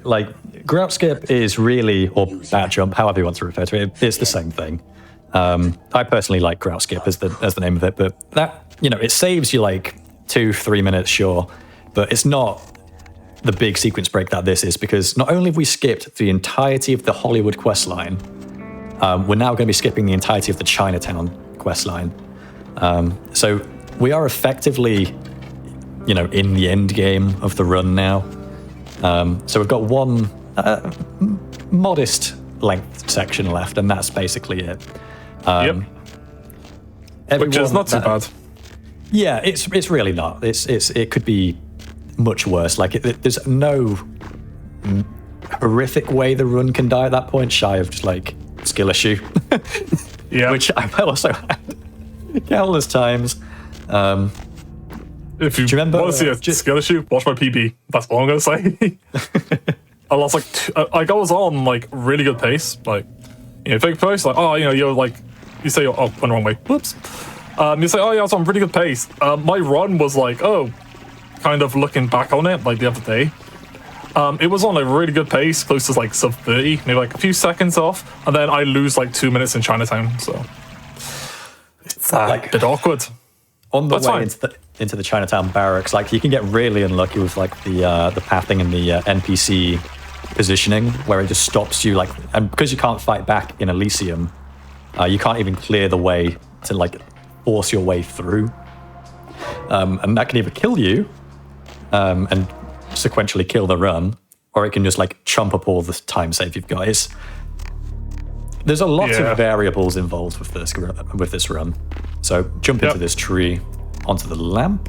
Oh, just missed it. Yeah, I just hung up a bit wrong. It's fine. Come on, Nozzy. You've got your legs to go. Come on. This isn't even the hard bit of this part. I'm just like choking right now. I think Romero just like ruined my muscles. Like no. Anyway, on this roof, and the psychic damage from Romero. Yep. We jump over the fence. All is good. And I'm gonna put my savings to 60 here, just so I don't get stuck on the door or anything. Did you know that on 60 FPS, if you actually time it, and well, I say you time it, if you get unlucky, you can actually ride the arrow bolts as they're shot at you. Oh. It's so silly. Yep. Anyway, we're going to change to 60 FPS to push this barrier, like so. Open the door. And I'm going to make a quick save, and then a quick load. Like so we can just do this. Yeah, if you don't quick save and quick load in this specific map, that like post that we just pushed out the way, you can't actually move it into its starting position, so you have to go the long way around. It's really silly. Yep, I'm gonna drop a lockpick there just to open the door. And I'm gonna make another quick save here, just be safe, because this is the second to final area of the game. Yeah, this is the second to last area of the game. So once we've killed this guy, taken the katana, we've got 4 jade statues to collect and place them on the pedestals in the center of the map. And what that's going to do is take us to the final boss fight with Ming Zhao. Whoa! I have never seen someone do that. That was brave, Swede. To be fair, I wanted to jump. I wanted to like jump beside the wall, and I was like, I am about to die. Chuckles, I'm in danger. That was squeaky bum time right there. I like audibly, physically panicked. Yeah. Then go past this guy. Like, yeah, it's fine. We use a bit more obfuscate, it's fine, but means we can get through the next section, fine. So you can like bunny hop over these here, or you can try and hook the walls. It's all different. And we got all the J statue. Ah! I jinxed at the end. That's fine. It's fine. It's fine. That's why I make quicksy saves. But oh man, that's painful. I jumped as well. This fine. I blame on the tiredness. That's all. It's a valid reason, if you ask me. I'd say there's like, once we get into the final area, I'd say there's probably like, 2 minutes left, 3 minutes left of the run. Yeah. Oh. Sir, please. You're stressing me out. I do it enough, it's fine.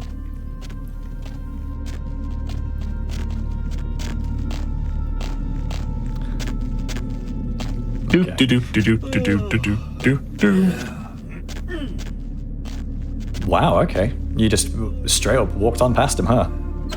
Yep. Yeah, so as you obviously saw, those trap pedestals spawn a bunch of spinning blades, which will instantly kill you. No two ways around it. Yeah, also I think because... Anyways, it's going to be combination again, so I need to look over. It is cat, elephant, crane, dragon crane? From this, from that position. Dragon cat. Yeah, so dragon first. Yeah, cat. Yeah, you got it. It's a weird. Yeah, I entered weirdly. You'll go different ways. It's fine. It's the perspective of like the routes that people take changes very much. I see. We did have a. I pressed the wrong option. It's fine. It's all good. LaCroix. LaCroix. Yes. Here. I assure you. Okay. Raid boss coming up. Now, one thing that can go horribly wrong in this fight is Frenzy. But we're just going to be spamming Burrowing Beetle and hitting Ming Zhao with the Potent and Katana. And it's going to be shredding through her HP quite well. We've got the Blood Bags and Elder Vitae from earlier in the run. So it looks like we're actually shredding through her in decent time. Yeah, I'm not going to use any more of the Burn Beetle. I'm just going to have to use Potence because a bit low on blood, but it's fine. Oh, are you out of blood entirely? Yeah, sadly, but that's fine. Okay. Yeah, I used an extra blood buy from earlier on, so it's kind of why blood is like very important. That's right. Anyway, so we're in a taxi driver, and almost at the end, as soon as we enter the elevator to skip the next cut, or to go to the next final cutscene, that'll call for time. I'm assuming this is like probably overestimate or close to overestimate, so be fine. And time. Woo! GG's. GG. And soon all her So yeah, that was Vampire the Masquerade Bloodlines. It kind of shows what the run's like. It's one of those weird ones. There's so many things to get right. But it's such a fun run. It's one of those weird speed runs. Like obviously, I usually run more of the memey, silly type games. This is one more of like the weird horror games I play. Obviously, because I watched Visacha run it and it looks cool. But you are interested in the game. Visacha does have a full-on tutorial that explains everything. It's very well detailed. It goes over beginner stuff, some of the expertise type stuff. So if this run looked interesting to you, feel free to run it. It's a great speed run. You have different clans and all different in a unique little way. Will be able to challenge my rule. Not even the GG, sir. That was a solid run. What was my time? Looks like 43:40. Okay, to be fair, I thought it was higher. I thought it was like close to like the 50s. I was like, oh, but that's good. A solid run. Yeah. As well, if anyone wanting to find you, where can they find you? Yep. So if you're again more interested in more silly games or whatever, go on twitch.tv/Sweedola or my YouTube @Sweedola. Most socials are the same. I tend to be more silly games like Rise of Kong and weird things like that. If that takes your interest, feel free to drop a follow. Alrighty. I guess to say, how much of the ending is left in terms of like cutscene? This is like the ending of it now. That's it. Oh, perfect. I didn't want to like cut it off there. That's fine. Well, thank you both again for the run here. If you did enjoy Sweedola, do check them out. The link should be in chat. A lot of fun horror games, silly games, and some FPS games as well, like Vampire the Masquerade. And hopefully you did enjoy that run. That being said, thank you all for watching this episode of Speedruns From the Crypt. It's always fun showing all the different horror games that we get, and it was fun taking a look at Vampire the Masquerade Bloodlines, really actually the whole series. I guess, 2 of 2. So hopefully I had a fun time with that. I've been Neurotic Dices. Always a lot of fun horror games on the show. We do these about every 2 weeks or so, provided there's not other events happening around. But I tend to put these together, so hopefully you do enjoy those as well. Before we hop on off for the night, just for a couple more announcements, thank you once again to anyone who does support Games Done Quick through subscriptions, gift subs, bits, and the like. It does keep the show running during the interim between events, so thank you very much for those. As well, if you're very curious on appearing on the GDQ Hotfix for any of the shows, we are now accepting submissions for the winter season. If you have got a run you would like to showcase on the channel, you can send it our way at gdq.gg/submit/hotfix, or type some !submit in chat for more info on that. Anyway, have a wonderful rest of the day or night, and take it easy.